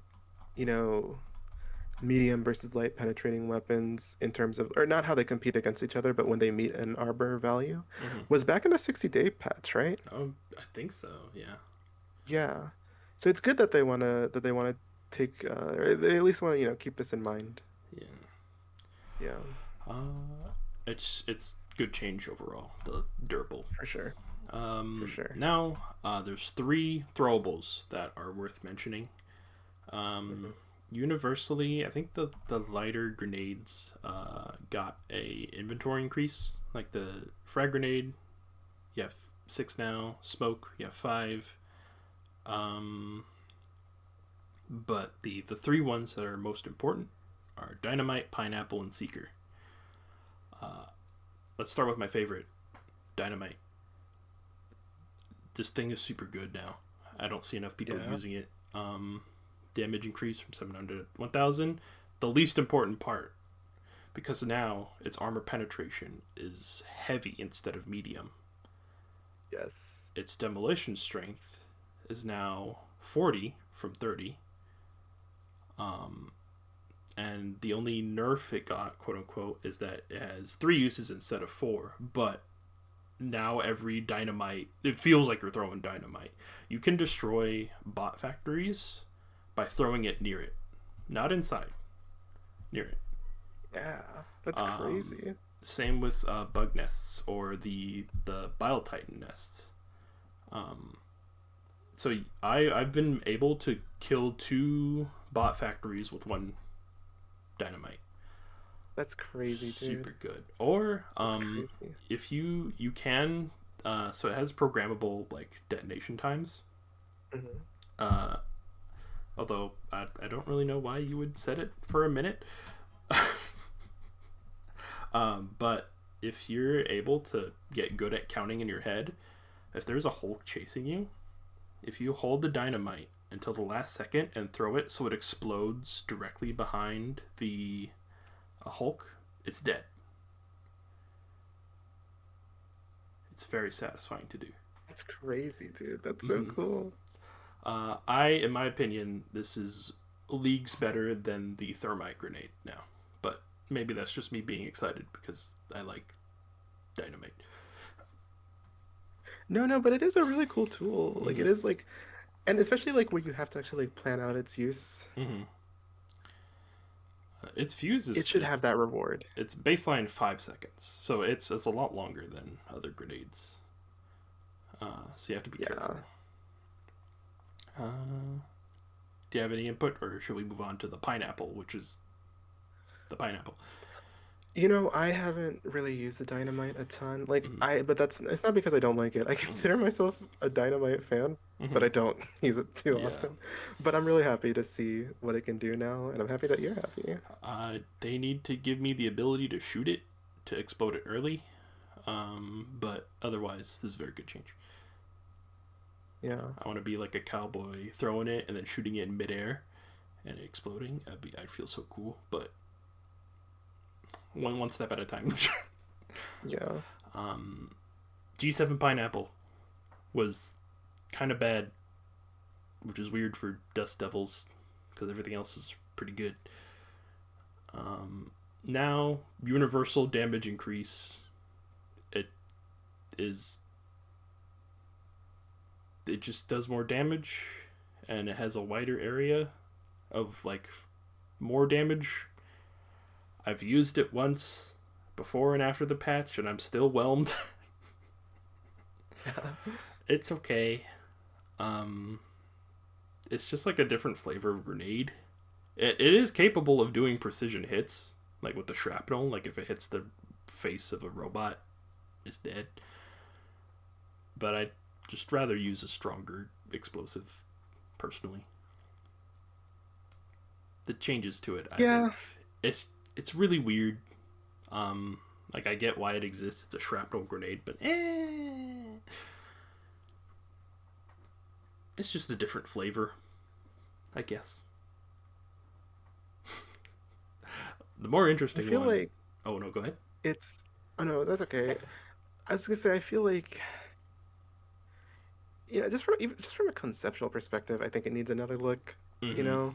Because like if you want to do what it can do, you could bring and like what it can do is just like carpet an area with like a Mm-hmm. lot of explosive, like kill a lot of like little things in a small area. Yeah. Then why not bring the napalm? Why not Mm-hmm. bring a gas grenade? Why not bring like a gun Yeah. just in general, you know? I think what it should do is it should have like a limb damage like multiplier or something. Like maybe it's like raw damage isn't good, but throwing it just like delimbs a commander. Yeah. Where like it'll just or like shred apart like a robot's limbs in an area. So it has like yeah you could just kill it, but it at least has some utility. Or maybe even do damage to like a Hulk's limbs too, where it's like oh you threw it and now its flamethrower is gone. And since it has more use case or like more uses on standby, it could be like a reliable option to have more often where you just need to like suppress the Hulk for a little bit instead of a 3 use thermite, you know. But Yeah. I don't know, it's still like it doesn't really fill a new Yeah. niche right now. Yeah. Um, However, next one. Should we move on? The Seeker. Seeker, yes. Yes. It works. It's well, it works more reliably. Oh wait, Hi. have you found a Well, moment where it didn't hit what you targeted? no, but like it prioritizing flying enemies is good. I've had it where I threw it, like I didn't mark the gunship, but I threw it at the gunship, and it decided, nah, that Hulk in front of me is what I need to explode. Um, Yeah. which is it's very nice that this is the that like whether it's like shriekers or airships that it'll prioritize those instead of the Hulk that I'm already dealing with. Yeah. Yeah. Yeah. It's better. Mm-hmm. It's better. It's better. It's more reliable. Highest Yeah. target is still your mark target, so you can use it for ground stuff too. Yeah. Um, that's the interesting grenade ones. Now, should we move on to stratagems? Yeah, let's do it. Let's start. Okay, let's go through the highlights. Epoch is one. Um, Flamethrower is we can talk about that a little bit. Anti-material rifle, autocannon, solo silo, and exosuit, Patriot exosuit. Let's start with Epoch. It's usable. It works. Yes. Yes. It's not throwing. I really love it right now. It used to not be worth bringing at all. Well, okay, I believe this, but I don't think I'm right, if this makes sense. I like the Epoch. I liked against Dragon Roaches. I don't think you should bring it. Until now. Until now, yeah. Yes. Until now. Now I'm past Epoch. Yeah. Past Epoch, I mean. Yeah. It was so bad. it was like, man, this thing, like, even if you did like the full charge thing, it just wasn't, just didn't do anything. Yeah. Like, if you do the full charge shot, which if you mess up you die, just didn't do any damage to a Hulk at all. And it would just keep running at you and go, well, okay, guess I'll die. Now, if you do the full charge shot, you do quite a considerable amount of damage. Not as much as like a Recoilless or even a Quasar, but it has a huge like backup magazine pool. Like, you have a lot of ammo for it. And it's still reliable. It does good damage. It takes 2 full charge shots to kill a Hulk. And if you aim for the limbs against a charger, it doesn't take too much to kill it that either. It's reliable, which is more than I could say what it was before. I love using it. I'm not sure if you had the opportunity, but I highly recommend it. I haven't yet, but I am going to enjoy it when I can. I also heard or not I heard, but I see one of the changes they made was the visibility of the charge. Yes. Did that look different? Yes, it does. It's more noticeable when you're ready to fire it at its full charge. Before, it was a little less noticeable that you were about to explode and die. But now the effects. So now you can look at the enemy and still see that you're like the barrel of the launcher is like going.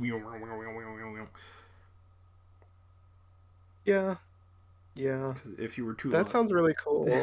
I wanna honestly, I just wanna fire up the game really quick and just see what it looks like.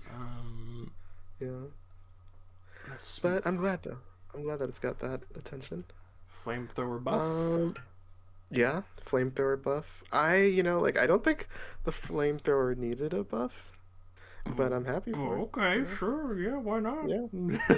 Yeah. Anti-material. No, I was gonna add that getting a lot more ammo on it now though kind of makes it like you kind of could already basically use it like your primary. Or not kind of, like you really could use it like your primary. But like I feel like it's just sure. Yeah. I can use it even like my primary even harder now. It's like, like kind of like feels like the stalwart is kind of like that, where it's like this is just like this is your primary. You can have your like actual primary and secondary be utility, while your stalwart was your real primary. Now you can do that with a flamethrower a lot easier. And while your range is limited, it's still like you're gonna kill anything with the flamethrower. Yeah. So it's very good. Arguably didn't need it, but sure. We're happy. We love fire. Yeah, yeah. It's nice that you don't have to reload it as much though with the actual capacity increase, Yes. the canister capacity. Yeah. The fact that they increase canister capacity and your max uh, reserves is kind of crazy. Like, I think it'd be one or the other, not both. Yeah, yeah. But Uh, hey, mhm. it's a good world. Yeah. It's a good life. Now let's go anti-material rifle. I thought it was pretty okay. It was like a weaker autocannon. However, Hmm. autocannon also got buffed. But now it does almost the same amount of damage as the autocannon used to. It just doesn't have the same armor penetrating value.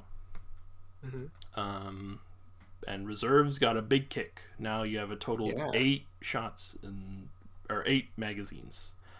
Uh, if you're at max, which is very, very good. I already liked it. Yeah. Yeah. Even better. No, Uh, it's good. It's good. autocannon damage increased from 260 to 325. No Already, idea why, but thank you. sure, yeah. Already all Yeah. reliable. Now it's more reliable. There is one thing that like, okay, maybe this is like a new Gen Helldivers, Gen Mm-hmm. Z Helldivers, something. But I've noticed that like These damn I've heard kids. like a lot of people like dissing the autocannon But lately, why? and I don't know why. You I don't have know why. so much ammo and it does good damage. It kills It's almost. like I don't. What? the ultimate Swiss Army knife, right? Like to the point it's not even knife anymore. It's like a Swiss hammer, Swiss you know? Army Like sword. yes, exactly. They hit these I damn kids. yeah. And maybe it's because it's not as flashy, you know. Yeah. And you know why the autocannon is so good does go back to like what we were talking about before with like the durability stuff. And for listeners who may not know, the autocannon was unique in that it can do 100% of its damage to durable parts. Mm. That's why it feels so good. Yes. But even like, so, or I'm sorry, maybe that is like the thing why it looks kind of boring Mm-hmm. because you kind of like need to get into stats to figure Yeah. that out. But like, still, if you're just using it, like you could feel like, wow, this thing hits hard, It's right? also one of those weapons where, like, if you're good enough, you can't use it as like a primary, basically. Yeah, Um, exactly. it You don't has need a backpack. like even Or it like comes with its backpack. I'm sorry. yeah, well, it comes with its backpack, but also it has a AOE mode and a precision mode, so you can Yes.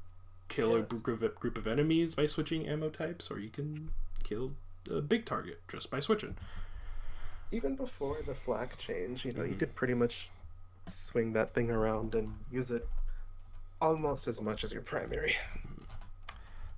I am going to speed us up a little bit because we are at an hour 46 of Okay, time. let's continue. We'll try and speed it up a little bit. Solo Silo, increased health to 800 to 1500. Enemies will not attack it anymore. Um, and it has stronger resistance to damage. I actually don't like this change. I'm sorry, what are we looking at? What are we looking at? The solo silo? Solo Silo, yes. Yeah. Okay. I don't like this change actually. Oh, tell me about that. I think it makes it less interesting to use. Uh, because what made it cool was that like this is like the escalation of like a expendable anti tank. So you had the commando, which didn't do as much damage, but you had more reserves. The EAT, you had 2 shots per like cooldown, and it was on a super low cooldown. Now you have the biggest hit, 1 shot, kind of a lengthy cooldown, but you had to protect it. But it could kill anything. Like it could kill a factory strider in one boom. But you had to protect it, or you had to put it in a safe Mhm. spot ahead of time. And to me, that was an interesting like dynamic to it. Mhm. Now it's just the big eat, which is fine. It makes it better, but to me, it's just less interesting. But that's me being like pretentious. Maybe I don't know. I get what you're saying. I Mm-hmm. think like Yeah, if you want to distinguish it to something like the eat, for example, Mm-hmm. then yeah, it kind of just does take that away. But I do think in its case, right, Mm-hmm. like it has a longer cooldown. Mm-hmm. It only comes down with one. It's like the eat has a shorter cooldown and it drops two. Yeah. You only get one missile and it has a longer cooldown. Yeah. In exchange, like you don't have to aim, like you can just point. Mm-hmm. And this is something that Helldivers does with like all of its like self-guided E weapons, like with the orbital rail strike. Mm-hmm. But I do think like, maybe they should really look at that because I feel like the longer you play the game, the less assistance you need with aiming, you know? Yeah. And so I feel like it's not worth the additional cooldown. Mm. Sometimes it's like better, like in the case of like the spear, Mm-hmm. sometimes it's better to be able to say like, no, I don't want to target that. I want to target this. I want to fire it myself, you know? Yes. Um. But anyways, though, like that's fine because I think what like the solar silo is really supposed to be is it's supposed to be more of like a show, like Yes. a cool missile This. blasting off. This is your big attack. Yeah. And for that reason, I think I like the change because Mm-hmm. it lets you do the big attack. If like the job that it can do, bringing an eagle or a recoilless, it will do that same job better. Yeah. If you just want to do it for the fun of it, at least let it Mm-hmm. survive so you can Yeah. see the fun of it. That's fair. I kind of wish they kept its like kind of like you have to protect it. I kind of wish they Mhm. increased its damage or like radius to be even bigger. So it's like you have to protect the silo. Like even Mhm. like possibly even put like a turret dedicated to protecting it, even if you're far Mm. away. But you have this like big missile you can call in at a moment's notice, but you have to work for that. But That'd be cool. uh, this is probably better overall. Like I just, I just like the fantasy Yeah. of before. I But could see that as a future stratagem. oh yeah, I Like would love that. here's like a redeployable, so or not like redeployable, but like a solo silo that falls with quite a few missiles, and so Mm-hmm. like you have to defend this while it's like reloading its next missile or something, you know? We'll see. I hope so. I hope they add more stuff like this, Yeah, because I think it's a really cool idea. Or even like me a too. even less damage, but has multiple shots silo. Hmm. Uh, a group silo. I don't know. Yeah. Let's quickly move on to enemies. Okay. Let's go with Illuminate. Flesh Mob. Targeting the face deals extra damage to its main health. I could have sworn this was already a thing. Yeah, me too. I thought that was a thing I already. thought because It might have been. It might have been that if you destroy the face, mm-hmm, the flesh like it's like one of those like fatal limbs. mm-hmm, Like once you destroy all the faces, it'll automatically die. mm-hmm, But let's say like if you destroyed like two of the faces but not the last one, now even if you don't destroy the last face, the mm, damage that you've done to the face will like do more damage to the main body. So if you hit like the leg or something, it'll yeah. still die faster. Because Yeah. I've heard like I've told people like, hey, shoot the faces and it dies way quicker. And I've had friends that went up to me and went like, "Oh, you're super right. I destroyed all the faces and it died way faster instead of just going da da da da da da da da da." Um, so I'm like, did I accidentally lie to these people? Did I Yeah. gaslight them? Yeah. Um, so I could have sworn this was already a thing, but they made it so they're easier to kill, which I think is fine. I think they had way too much health to begin with. Um, but I think this makes them more of a fun enemy to fight because like I do think them behaving as a damage sponge is good. There isn't like an enemy that's like it has no protection besides the flesh mob. And so like having like this like machine guns are really good against Illuminate already, but now they're still the fantasy of the flesh mob going brr, brr, brr, brr, brr, I'm coming for you, and you just have to gun it down. But now it's much more of a annoyance. Mhm. Now they're more fun to fight. Yeah. Anything else to say, or should we continue? No, I think that's like, If because I thought it was a thing already too. Yeah. Like, if it wasn't a thing already, then I'm glad it's now a thing. Uh, Let us move on to elevated overseer. Less health, easier to Yes. kill. Head armor Yeah. is less, so now more things can shoot their head and kill it. Yes. Thank you. I hated elevated overseers. Yeah. And Love it's important to remember that like all these changes are also coexisting with the changes to weapons that are doing a little bit more damage too. yes. So yeah. I do think it sets the overseers apart. Like now, like the elevated overseers, I think should be like lighter armor because they're mobile, while the overseers on the ground they're supposed to be like warriors, right? They should be harder to kill than the elevated ones. Mm-hmm. Leviathan, now equipped with beam-based weaponry. Leviathans will not show up in missions outside of cities. Don't like that. Mm. I liked seeing them in the field. I thought it was a cool Yeah. visual, but like, if there's no cover against them, yeah, it kind of sucks. Yeah. But I don't know. I like the laser beams though. They're fun. They're not. I haven't fought a Leviathan yet, so I don't have much to say about it yet. It's not as strong as the harvester beam, Mm. but its tracking isn't as good. It's just like a cool visual. Okay. And they're easier to avoid than the projectiles they used to shoot. I think it's a good change, because the Leviathans aren't really something that you prioritize to kill. They're fairly rare, and they keep you moving. But they're kind of inconvenient to kill too. So making them less annoying but more visually cool is, I think, a good change. I'm glad. Um, I will add just like a small note about this. mhm, I Well, I haven't seen like interacted with them recently. mhm, I do think the Illuminate is a faction that struggles with unit diversity, so removing them from a anything that's like not a city mhm, will probably not or play like it'll present that problem more that hey, like the Illuminate don't really have a bunch you can fight. mhm. I think they're still like the youngest faction in the game, and there's still a bunch of variants from the first game that we haven't seen.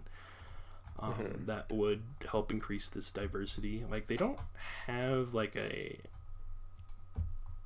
factory strider or bile titan equivalent just yet. I suppose that's supposed to be the Leviathan. okay, the Harvester maybe I would say is more like the Levi or the Bile Titan, Mm. but no Factory Strider, yeah. What to me is interesting is that the so you know how like some missions early on are like kill a charger. I think it's like Hmm. level 3, difficulty 3, or it's like on Hmm. bug missions where the objective is to kill a charger. Level Hmm. 3 is harvesters for Illuminate. Really? So they're like the charger equivalent. Although that could also be because there is no Charger equivalent yet. That's true. Yeah, it could be Yeah. a fill-in, but they're Yeah. definitely not done.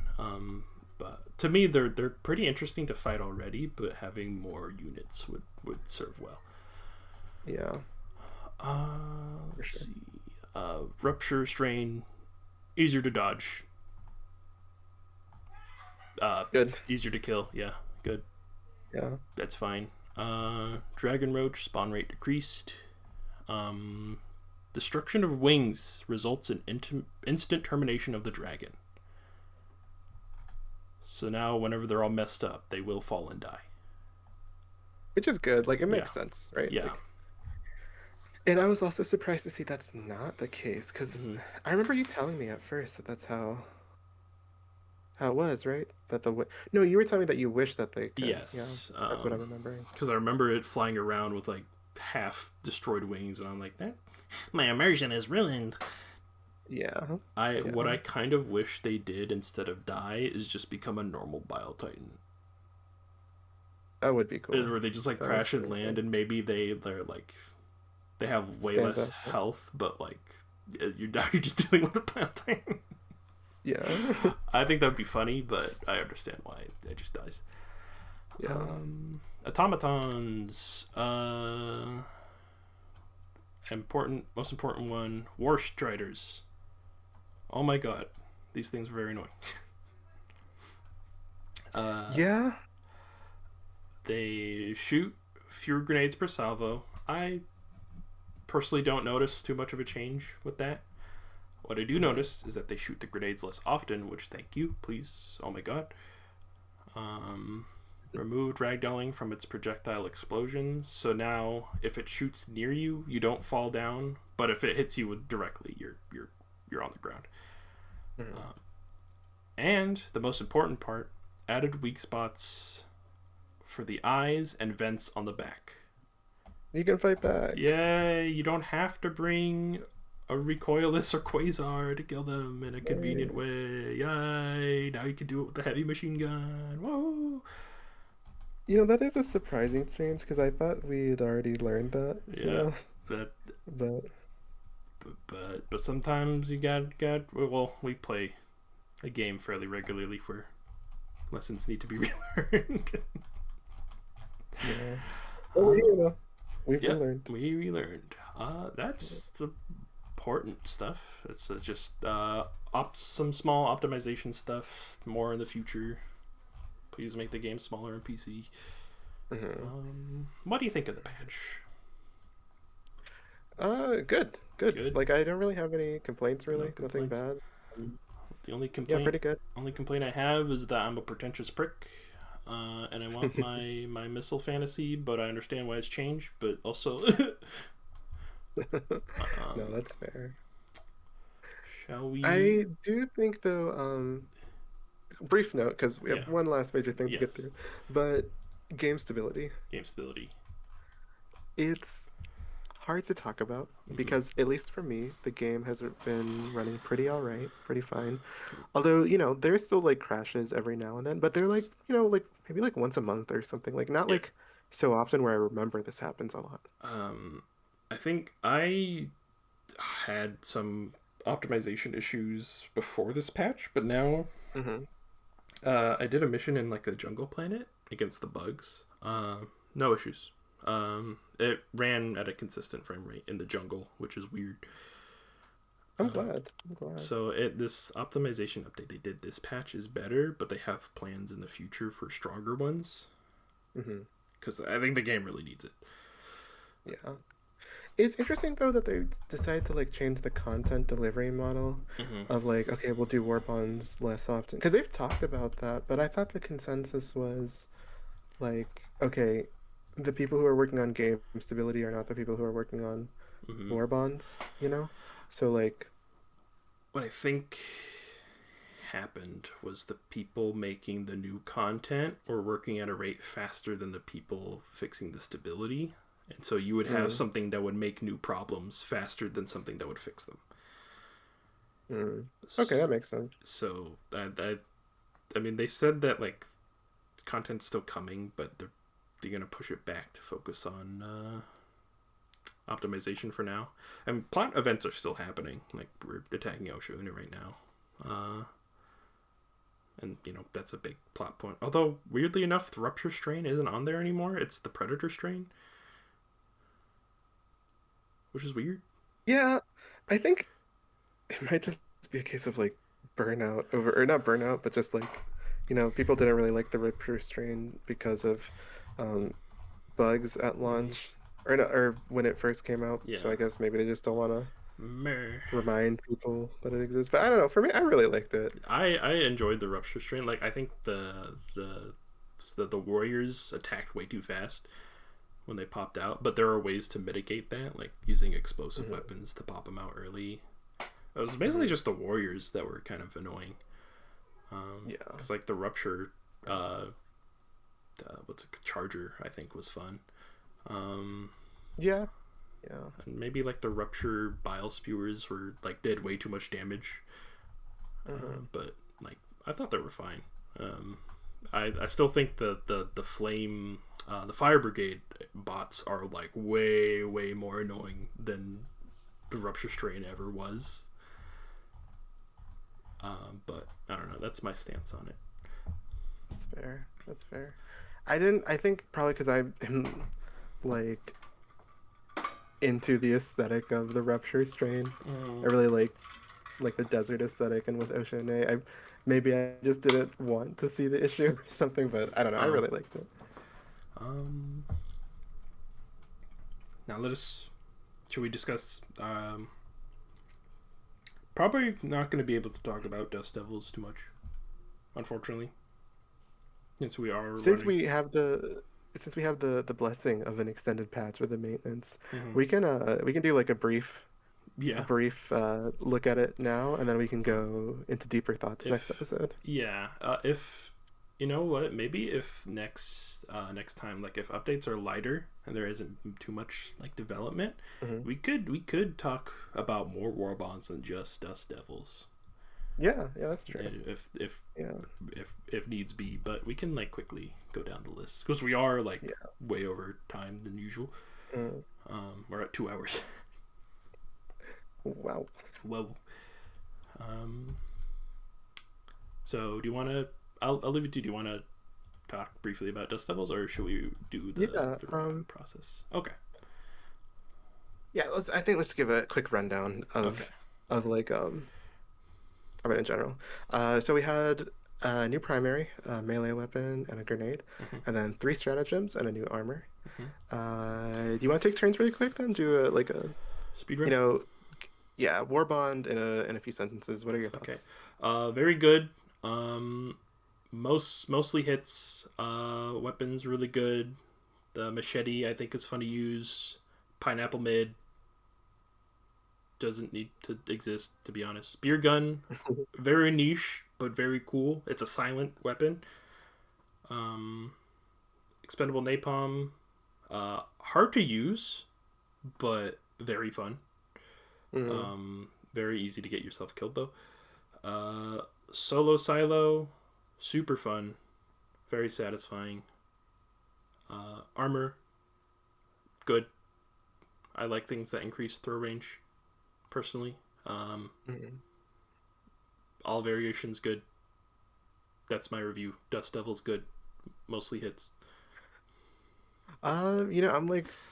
I'm with you there. Dust Devils, it's a good war bond. Coyote's great. I love incendiary weapons. It's cool seeing Mm-hmm. another one. It's cool seeing another incendiary weapon that does not feel like it negates the cookout. Yes. It doesn't feel like it's just like a worse version or just a strictly better version of each other, right? Mm-hmm. Um, and plus it's a fun assault rifle. Yes. And yeah, the machete, good, Mm-hmm. pretty good. If Mm-hmm. you like melee builds, the machete is definitely one that you want. It hits very hard, and yeah, good. Mm-hmm. Pineapple, I think conceptually it needs another look. I Mm-hmm. don't think that like it totally has a place, It, because you it, might as well. it exists. Yeah, It's yeah, there. it exists. I hope Arrowhead takes another look at it. Spear Mm-hmm. Gun, though, Expendable Napalm, Solo Silo, those are all good stratagems. They're not like they didn't swing up to the top of the meta Mm-hmm. necessarily, but that doesn't mean they're bad. They're Mm-hmm. fun. I'd say they're all really fun stratagems. And I think that's like the theme of the Yeah. War Bond in general, Dust Devils. It's like nothing here is like going to break the game or Mm-hmm. reform the game around it, but they're all fun. They all They're all really, really interesting. they fulfill a Besides, fantasy. Yeah. They all fulfill like a fantasy. Um, and that fantasy is this Dune. Dune.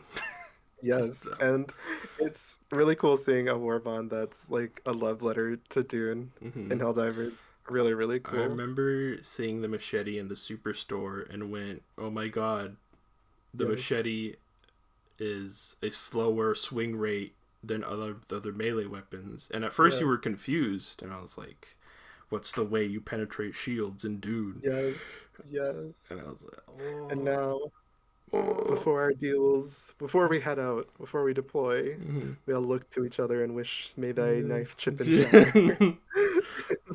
And then we landed and saw Shai Hulud. Yeah, from But no, in terms of theming, Mhm. this is definitely a great war bond. It's like Yes. so fun. If Mhm. you're a Dune fan, you'll love the war bond. Mhm. You're probably already a Dune fan because Dune is everything in Yeah, sci-fi, but like it's all Dune. It all leads back to Dune. in the end it does. Hmm. So, Uh, yeah. it succeeds in both its aesthetic appeal and like gameplay appeal. Mhm. Like Viper Commandos. It's like it's okay. Yeah, it has a cool aesthetic. It has a super cool aesthetic, and I like the armor. Yeah, Um, yeah. but eh, It's all right, it's alright. Or but you this have build is really good. something like what's it called? The snow one. Polar Commandos. Polar Patriots. Was it Polar Patriots? Yes, thank you. All the weapons in Viper that, Commandos. all the weapons in Polar Patriots now are super good. Yes. But there's just not really like a theme to the War Bond. Yeah. It's like, The eh. armor passive is still so disappointing. Like the Yes, lack of an armor passive. I really hope they change them because like, Me too. or at least like a Polar Patriots 2, but actually polar this time. Yeah, I think it would be cool if we got some like regional armor specialization, but I guess we would need to, I don't know, have somewhere in the game where we're focused more on like snowy planets, like I maybe could the automatons. I could see us getting something like that in like Cyberstan. Yeah. Because Cyberstan is like a snow planet, and it's like, well, it's not, it's cold, but it's like a metal planet. So I could see like a, I don't know, like cave explorer kind of deal, Hmm. or like snow base. I don't know. Hmm. Um, but yeah, it succeeds in aesthetic and utility, which Yes. um, is the point. Uh, Yeah. okay, last thing, Oh, loadout challenge. Um, I do mine or the one you gave me first, and then we can talk yeah, about. why don't you start? Yeah. So you recommended I use the Blitzer, with light armor, uh, gas drone, and a quasar, as well as orbital napalm and something else, but it wasn't as important. Um, that is a very good generalist loadout. Yes. Like, it does Yes. everything. You can do everything. Yeah. It'll get you through level 10s, and you don't have to worry about like ammo economy too much. Anything close range, bugs, not a problem. You have gas. Very good build. Like that's Hmm. solid. Does everything. Anti tank. Uh, I would. This is gonna be mean. Okay. I think it was a little boring because of how versatile it was. How so? How so? Because at least for me, when I build, I'm like, I'm gonna focus all in on this one aspect. Um, like the example I brought before, where I was like, if I'm bringing a laser weapon, I'm gonna be support because I don't need to resupply, ideally. So I'm gonna give Yeah. other people the ammo that I don't need. Um, this one is like it does everything pretty well. There wasn't like a weakness I had. There wasn't something I excelled at super strongly besides like crowd control near me. Yeah. And so it sort of removed some of the teeth the game had that I think it excels at. But if you want to be like the best person on your team, that's what you do. Yeah. Yeah. I think So what I guess what oh, sorry. it showed me what it meant to have a build that's good. I'm glad you got to experience that. But what about you? So for me, Mm-hmm. I think that your loadout, right? Mm-hmm. I think It's really good. Yeah. Just to recap, my loadout challenge was only turrets for stratagems, Yep. and I think it was, or I'm sorry, not turrets. It should be more specific. Only sentries, Yes. and yeah, it was really good. I think one thing that I struggled with at first was placement. Mm-hmm. I think that, or no, I think when I was just throwing them Mm-hmm. out there as soon as I saw some trouble, Mm-hmm. they would get destroyed pretty fast, and it was like, well, I guess that's my stratagem, Yeah. you know? Uh-huh. And as I played with it more, though, I started to realize that the real skill check is in where you place turrets, and if you place them well, you have like your own army. Honestly, Mm-hmm. you barely have to do anything, and Yes. you can see that on the defense missions, Mm-hmm. but I think it gets a bit harder in like actual Mm-hmm. live missions because in the defense missions, you know where everything's going to be. It's just going to Yes. spawn right in front of you. Mm-hmm. In like other missions, that's what you have to learn. Yes. Even though like the terrain is so varied, even though like the spawn point is over there, not necessarily directly in front of you, once you figure out how to like see the flow of that in respect Mm-hmm. to where what a sentry is going to see, it's Mm-hmm. a very powerful loadout. And that is exactly what I wanted you to see. Um, Yeah. that like an all turret build like looks like it's like shit posting. Hmm. But it genuinely, if you know how to place ahead of time, or even in during moments where there is combat, like even placing the turret like far away and it giving you additional fire is Hmm. going to help you a lot. Um, For sure. and I'm glad you were able to adjust Yeah, to thank it. you. Thanks for showing me the light. Of course, I'm gonna I'm gonna give you the weird stuff. Okay. So Okay. should we advance to giving us each other challenges? Yes. Let's go ahead. Okay. I want you to use the Punisher Plasma and the Hover Pack.